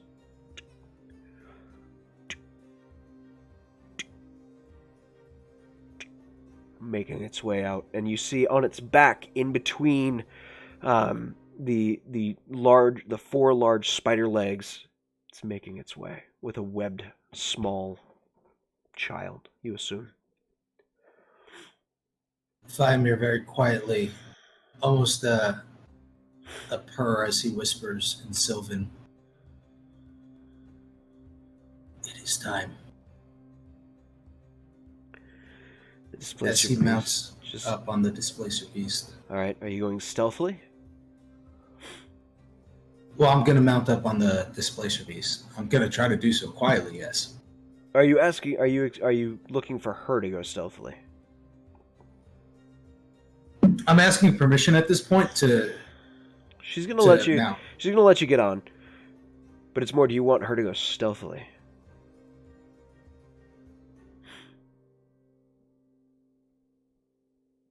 Will Vladimir try to tackle this alone, or will he blow the war horn? High or low, DD? High or low for what? For what I'm doing. You just need to call it. Because Vymir's 50-50. High, you go in alone. All right. He mounts up, wraps the bearskin cloak around him, trying to cover up the chainmail or the half plate as best as he can to try to conceal the sound of it, and gets down real low on her back and whispers in Sylvan, "Follow quietly."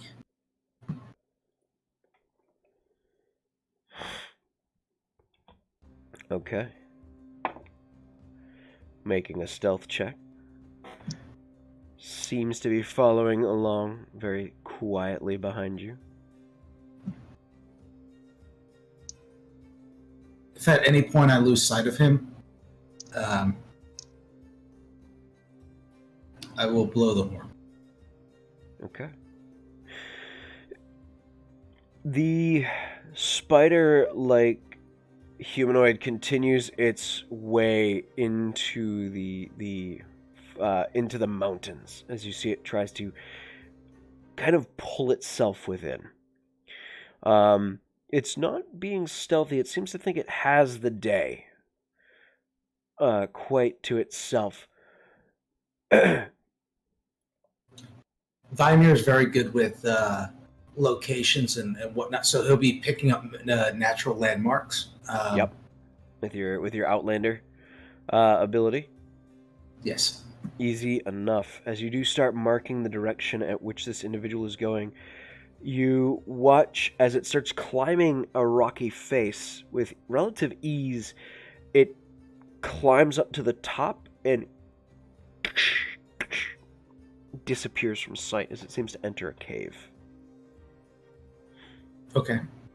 At which this point, the pack has all caught up with you now, including Varen. Vimir just put up a... Gives a nod.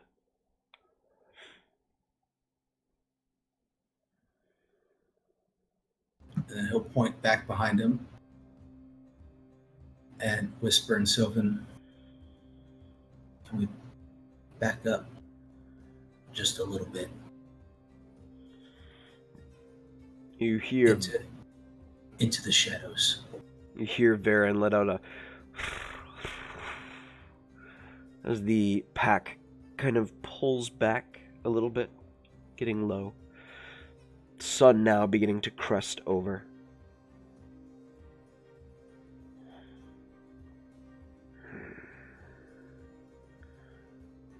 It seems to be in its lair. I don't know how deep it goes. Do you have friends? Yes.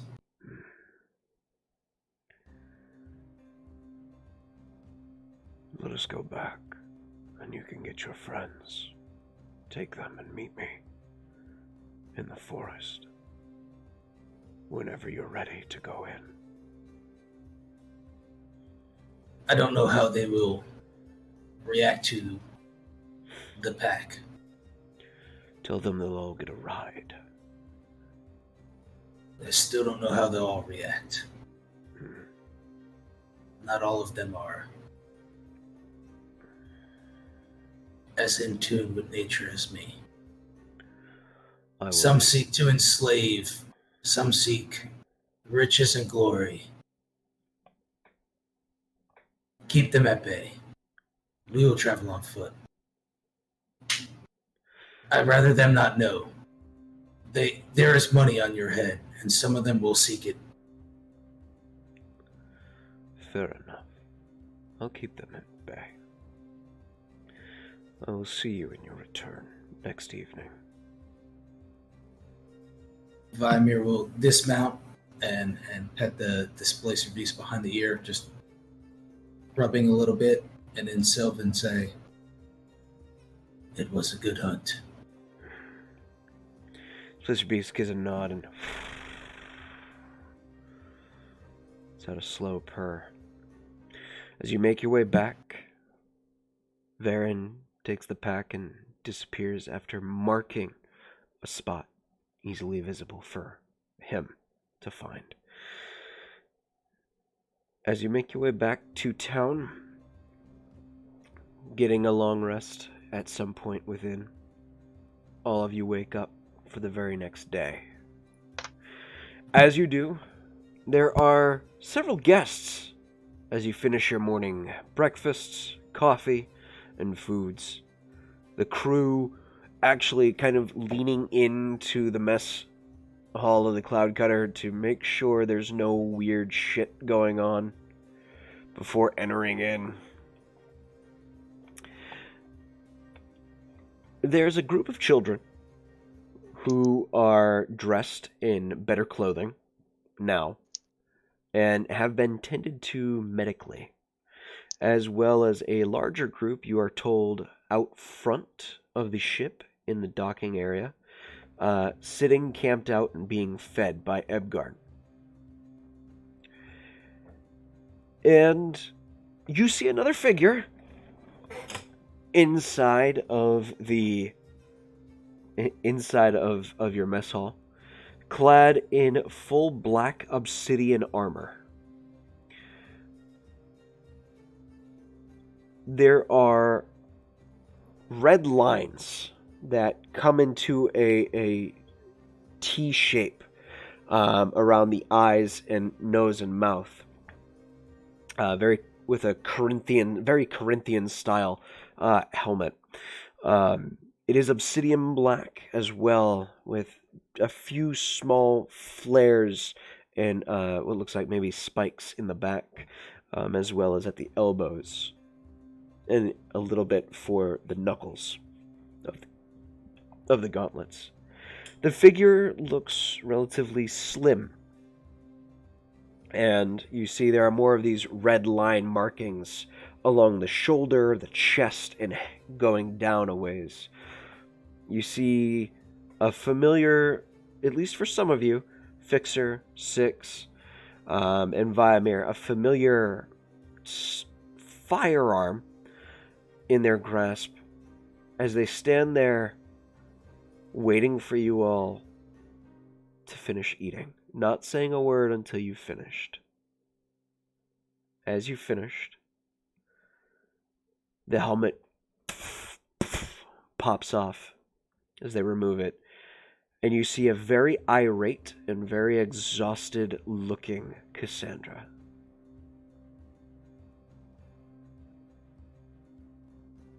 They've taken another one. There's another child missing now.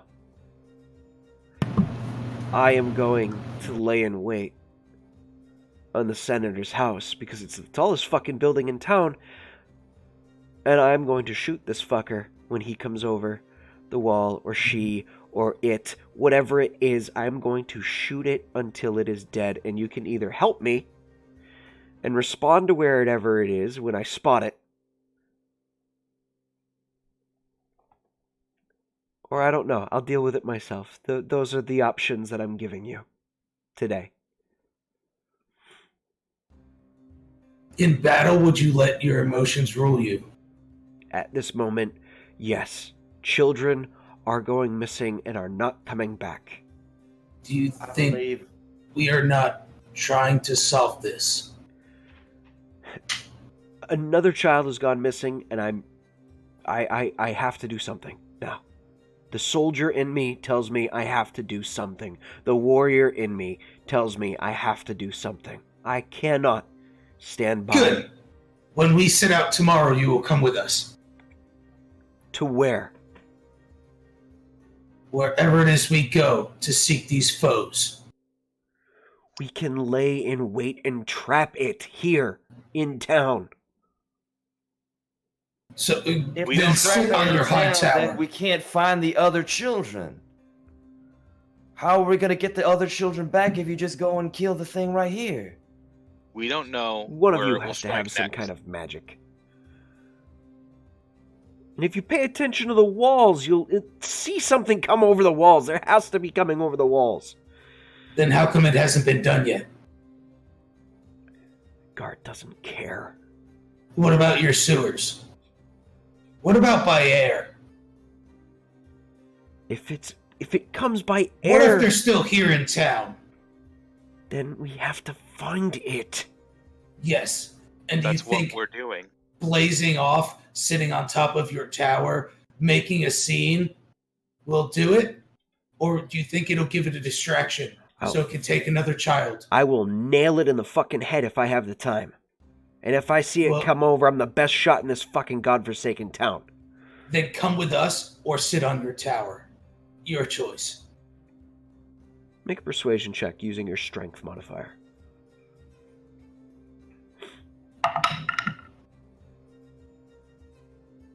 That probably would have been pretty okay either way. So 17, 18, 19, 20, 21.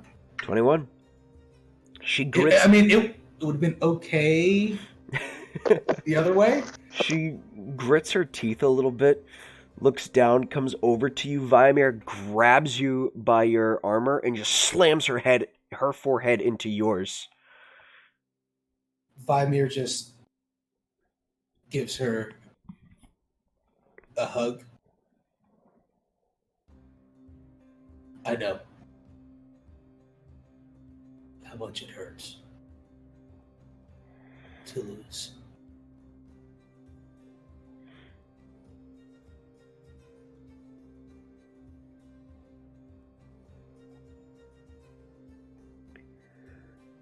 Fine.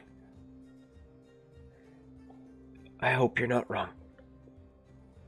Me neither. Come and get me when you're ready to go.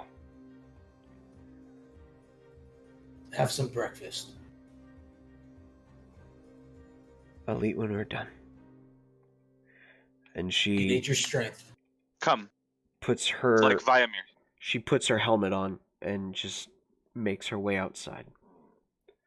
And as she does, you see the lights, the red lights on her helmet, flicker back on and create that T shape once more. Vimir wipes the blood from his nose. You okay, buddy? She'll be a good addition. She shows strength.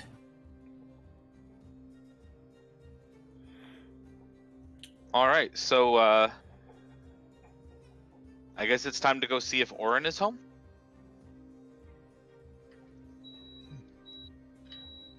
Yeah, I think that's what we said we were gonna do, so we should probably head over there. Actually, can I call an officers meeting? Is that the thing I can do? Absolutely. Okay.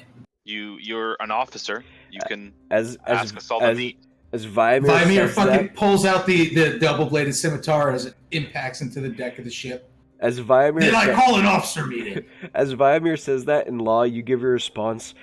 Everyone who has a tray of food stands up with their food, doesn't say anything, just turns, doesn't even make eye contact with anyone. It seems word has gotten around the ship rather quickly as everyone just takes their food and goes. Do we not have the room back there with the maps and stuff? Do you need? Yeah, the- let's go. Yeah, to- that's where we're going. Let's get into a closer. Yeah. All right, so you're going to Awen's. Guys, come back in here. Come eat, and we'll go to Awen's. They quarters. wait. They stand outside of all of them in a perfect 2x2 line, standing back maybe about 30 people, just waiting for you to make your way back onto the bridge before they all file in orderly fashion and sitting down to eat their food. Oh, we want chips.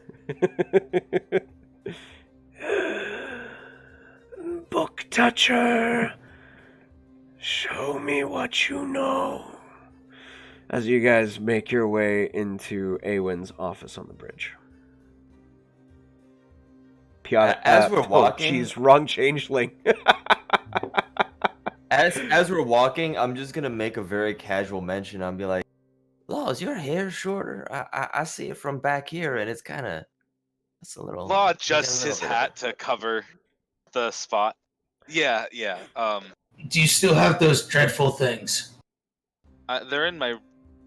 They're in the two that I had. I think are in my room. One of them greeted me when I woke up this morning. Got it. One of them's probably not in my room. Lycirus, One of what? The creepy things that they brought back. Lycirus turns and greets you as you all enter and goes back to drinking her coffee and reading a book. Regardless, Vimir looks to see if the books have tentacles real quick. The book does not have tentacles. Lycirus, are we alone here? You seem to be useful when it comes to the ship. I'm always here, but no one else is. It's quiet on the bridge if we're not going anywhere. Why, do you need something? Does the door shut behind them? It does. I've seen a man with 4 spider-like legs crawl over the wall and hours later emerge through the sewer with a bundle on its back, weaved in web. Yeah, the spider, the legs. That's the guy I saw.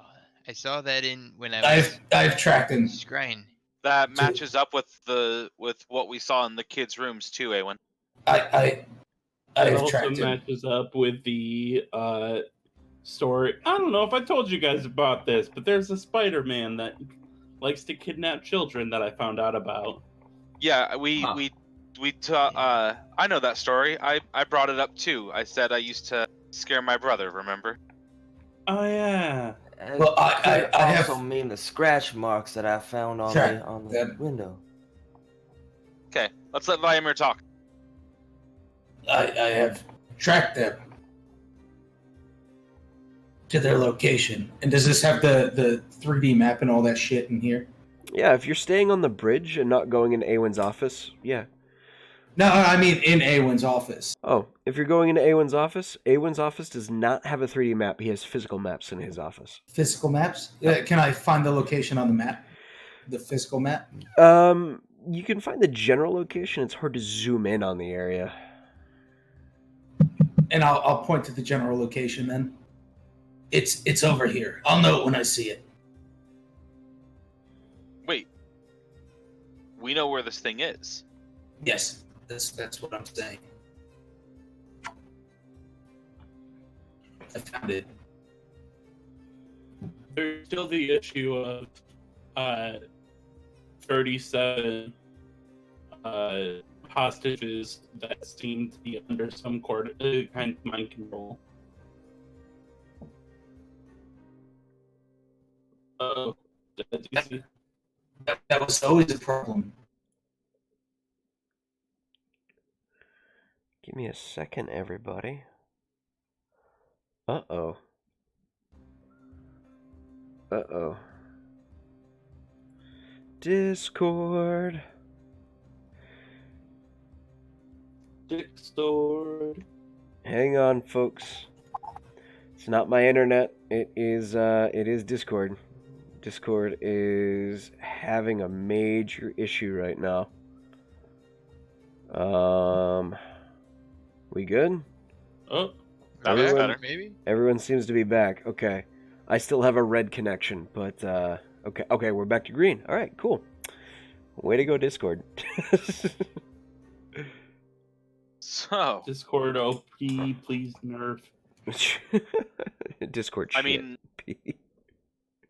one way or another, we're gonna have to one way or another, we're gonna have to deal with the hostage situation. Those kids were always there.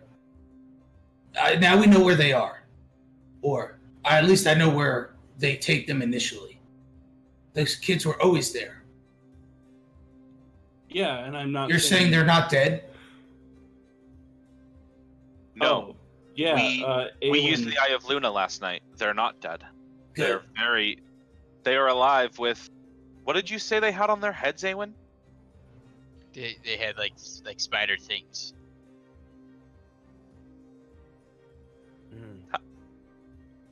How'd you find it?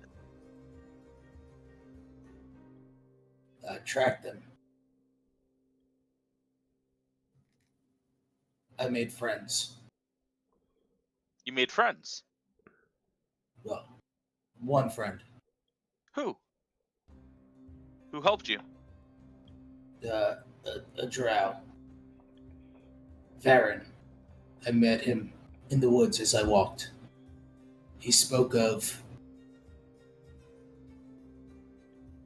the mother tree and how the spiders crept in and out. And we sat, we watched, and we waited. And sure enough, it crept over the wall and left out the sewer. And we followed it to its nest.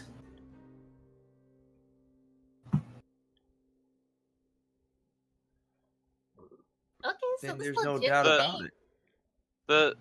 The drow you met. You said you met it in the forest outside of town? Yes. Didn't happen to have any friends with it, did it? Nope, me and him. Nothing else. Well, I mean, there was trees and leaves and some bushes.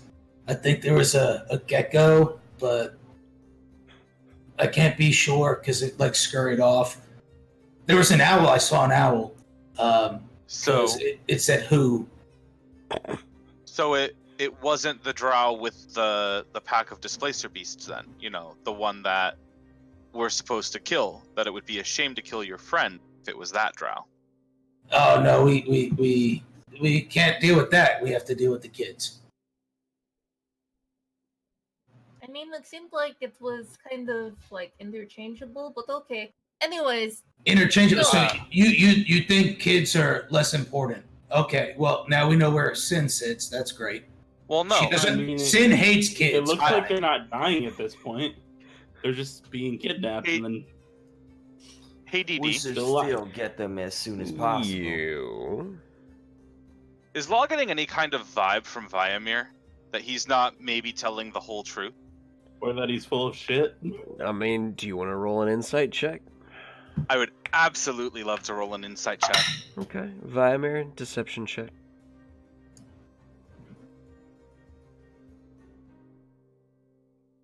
Okay. 19 on insight. 9. Viamir is withholding information.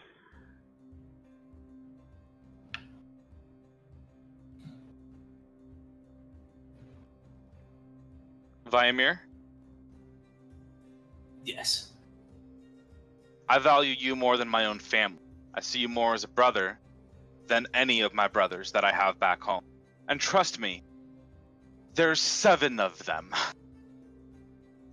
You're lucky.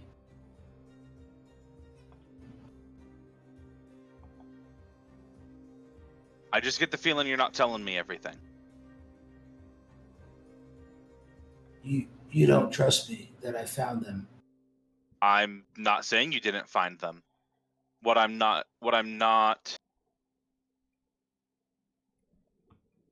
I don't think you're telling me everything about this person Varen that you found. I feel like. Did I tell you he was a drow? You did. okay. Okay. I feel like the more time we But- spend on this situation right here is more time we're wasting.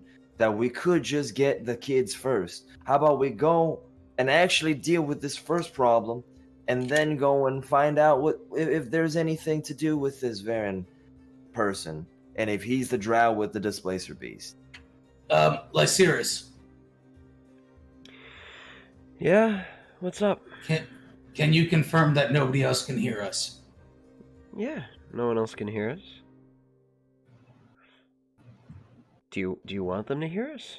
No. Oh, okay. Ensure that nobody else can hear us. Easy enough. Vimir drops to a whisper.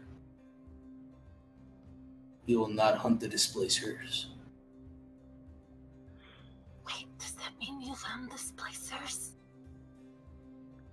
If any of you so much as hurts one of them, I will murder you myself and wear you as a cloak. Make an intimidation check using your strength.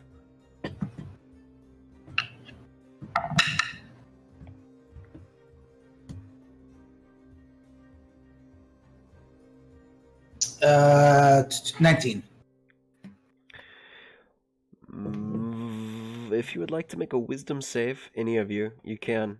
Otherwise, Vimir is being very, very serious at this point.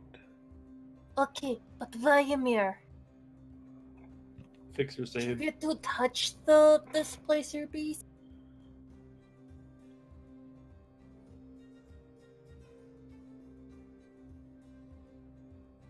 Vladimir. There is a pack of displacer beasts.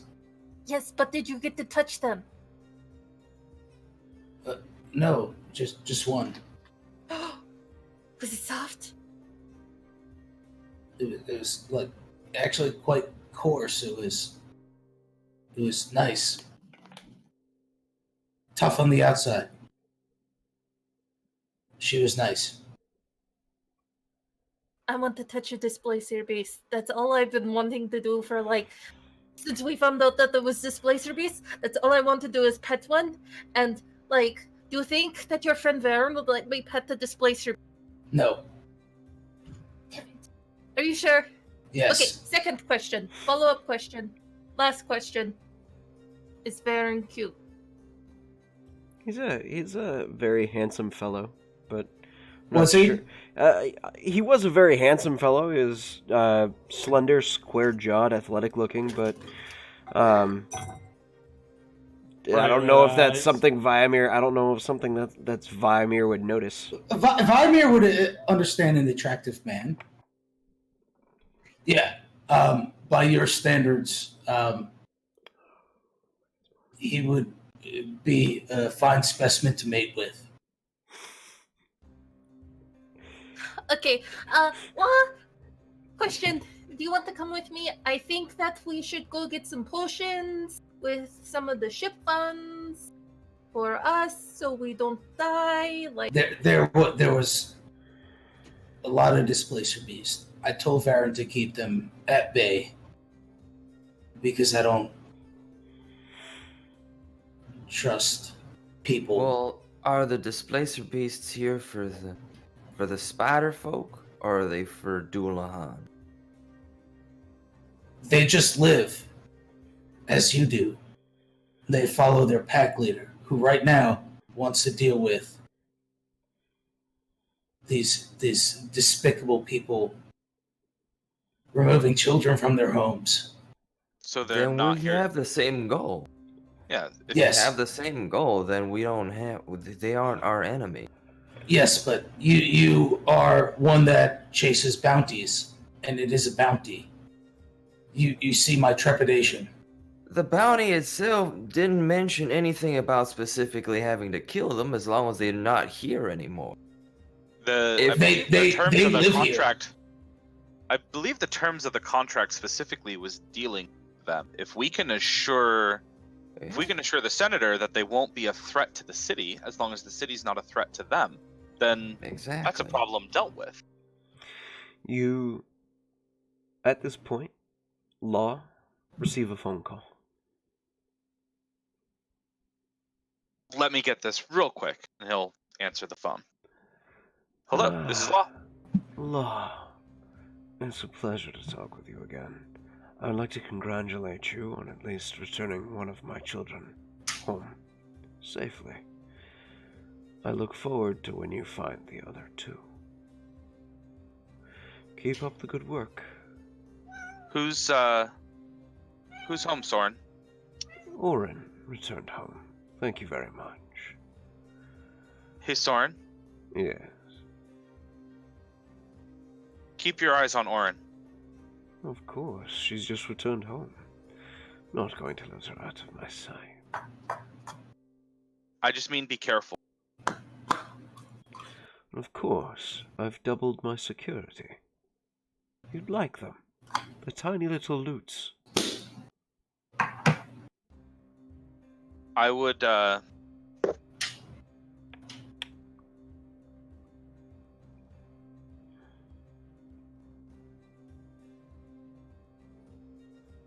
Well, thank you anyways, my boy. I look forward to the return of my other two children. And he hangs up. He sighs. Well, Vimir will turn to Awen. Captain, Yes. you must promise me that we won't hurt these beasts. Well, I think right now, if we just focus on the children, I said promise me! you didn't let me finish, Vimir. I was just gonna say, if we focus on the children, I think that should, we were only looking to maybe do the displacers for the reward that came with it. But I mean, if we can find these children, that's certainly. We need to remove the reward, totally. well, like I said, Yeah. as long as we can talk to this Varen person and assure the displacer beasts mean the people of Dullahan no harm, and that no harm will come to the city. We were only hired to deal with the problem, not kill the displacer beasts. Killing the displacer beasts is just one way to deal with a problem. But, as we've discussed, not every problem has to be solved with bloodshed. You This is agree one with this, that- Captain? Yeah, I mean, Good. I'm all about avoiding, killing things if we don't have to, And honestly, I don't like things that harm anything about nature. That's kind of my deal. I have this gun, but I think the power is more about when not to use the gun. That is very wise. We will continue our lessons, Mr. Six. Speaking of when to use that gun, I think we have some spiders to exterminate. Yes, indeed. Are the kids on the ship? Reiner's team that you went down with is in the medical wing right now. Vimir will look. Guys, I'm ready to do this. I know the location, but I need to see to the young tribe. When are we spider hunting? But now, get your shit ready. Or Awen, you said you they're wanna drow, wait? right? I said who was drow? The people, the guy with the spider backpack. You mentioned that he looked like a drow, right? Trying to remember. No, I don't think so. I don't think you did. The only drow I mentioned was Varen.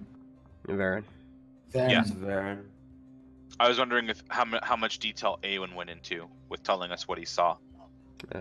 It's hard to tell what this spider person looked like. Looked like a spider person. A humanoid with 4 spider legs coming out of its engorged back. Oh, Well, Oh, no. a spider person that likes to come out at night. Let's kill it in the day. Okay. I agree with Sin. We should go get some healing supplies, and Alright. then let's do this. Okay. So I'll get ready. Go ahead and give a list of the things you would like to buy. And Viamir, are you taking anyone with you to go and see the kids? No, just me. Okay. You make your way to the medical wing. Unless anyone follows, of course. Okay. I go prepare on my own. Okay. Make your way there. Kids are in there. Showered, clothed, with actual fitted clothes. They actually look like they are appropriately dressed. Reiner, you see, has a brown leather vest with a rolled up blue denim long sleeve shirt, some black pants, and what looks like an actual pair of good boots on his feet for once. The other kids all dressed in somewhat of a similar fashion in around the pants. You see Frankie is wearing a tank top with suspenders, and he's now got these black gloves on his hands that he's got all like studded up with metal plates and just trying to look tougher, and they all seem to be looking a little bit more confident. Vimir walks in. How is Jenny? Jenny kind of sits up and gives a thumbs up as the doctor puts his hand on her forehead and lays her back down. Your insides are still settling down. Please lay down. Listen to the elephant lady. She's really smart. This one's actually a human. Comments still stand. The Luxodon looks at you and gives a nod, gives you a wink.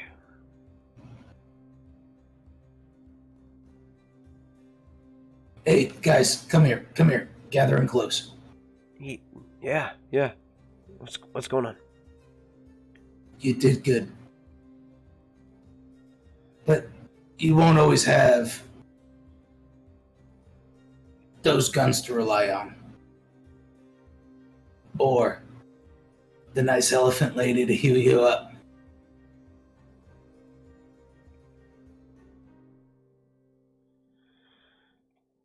You got two options. Well, you probably have more than that. I'm not good at math. You can go out there. You can try to claim your territory, join the syndicate. It's an option. Might be the best one for you. Or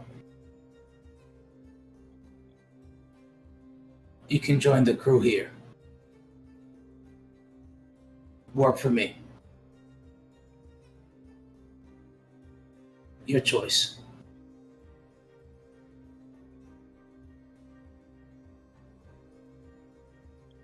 We don't leave for, well, I don't know when we leave. So you have some time to think about it.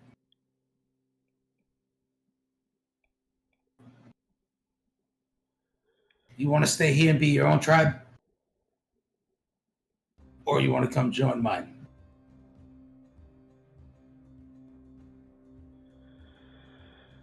Don't answer.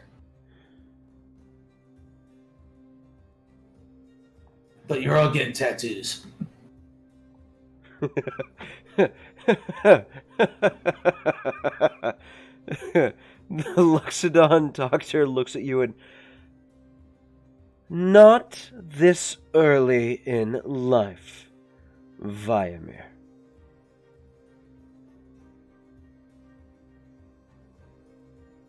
Yeah, okay. We're going to my room to continue this conversation. Jenny, I'll see you in a little bit. The kids just look at you. We can't leave. We gotta stay with Jenny. She's a little scared right now. So we'll think about your offer, Mr. Viamir, and we'll give you an answer soon. Vimir looks. How far is the Luxodon lady from him? The medical wing's not that bad. Not that big. Maybe about 30 feet away. He's gonna give He's gonna stealthily take out his kit and give freaking what's his name, Renner. Just a quick tap. Reiner. Let's make a con save. Oh, that's a 3. Oh.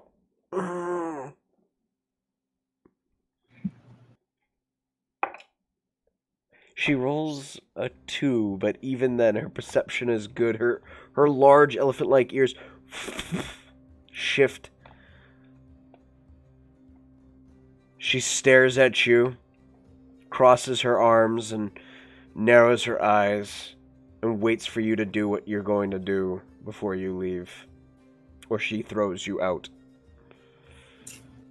I just give him the slightest little dot. That's all I wanted. Just a dot. Okay. Every kill, every moment, every thing you do that is of significance in my tribe, you would put on your body. And he points to the exposed parts of his body that are tattooed. That is your first. The Rat King. See the Ginny.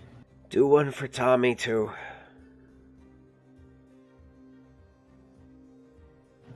I'll replicate the same little dot in approximately the same spot. Kind of gives you about a maybe like a small smidgen of distance between the two. As you just yeah.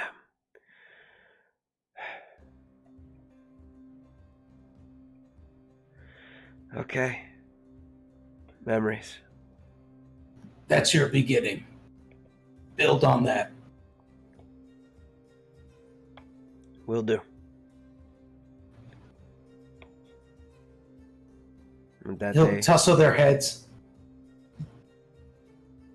Their heads are actually clean. Their hair is clean. It's actually They're soft. probably dirty now. They're probably dirty now after Vimir tussles them. They fix their hair a bit and smile and thank you and make their way back over to Ginny.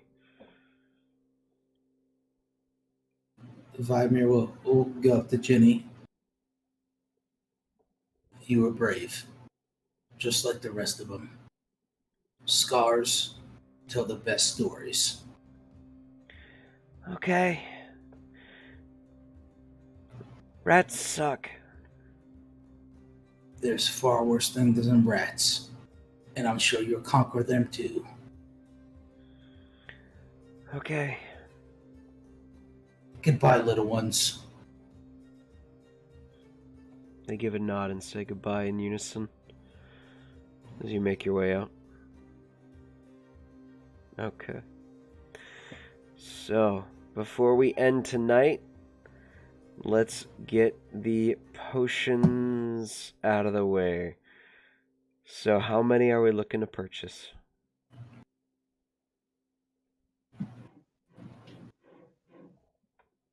Sin. Potions, how many? Why are you looking at me? You're the one that was like, okay, we'll probably get this. You're Well, the I was money waiting person. I was waiting for input and to see how much all of it would cost, and you're the money person. Okay. So Okay, how you're much looking is- for 2 graders? So 2 graders and then 1, 2, 3, 4, 5, 6, 7, 8 normal. Okay. 8 normal. So 75 times 8. 600. 900 gold pieces. Total. Okay. Alright. Fronting for the 900 gold pieces. You get yourselves ready. And you are going to meet Varen. And collect Cassandra. Yep, Okay. Mm-hmm. that's right. Probably in the other order. In the other order. For Khan still made the most allies out of this entire group. Just throwing it out For there. charisma, if you had a 4 con, you'd be the worst barbarian ever. I am the worst barbarian ever. I played a Oh, one-shot with a warlock that had 2 con. oof. He had 14 HP at level 10. Oof. Just So- saying, Vimir So has dragon made the most sneezed and he died. He did not last long. Damn, 14 I cast HP. Eldritch Blast. Oh, I died. 14 HP at 10? Oof. Yeah, he didn't get con. Oof. Didn't realize the Oof. importance. Alrighty. With that, everyone, thank you so much for watching us this evening and joining us for this session. And thank you to our new family members who have joined us and are looking to join our family of Azure adventurers, which I can't wait to have you guys with us. So thank you so much. I look forward to seeing you all tomorrow night for some D&D chatterings and some lore workings-ons in the like tomorrow night. But with that, everyone, next week we will actually spend most of our time on the very rarely seen battle map scene here on Crimson Skies. And I am really excited to do that as we do a little dungeon crawl and have some fun. I'm excited. Have a great night, everyone, and we'll see you very soon. Is it Tuesday yet? Bye-bye.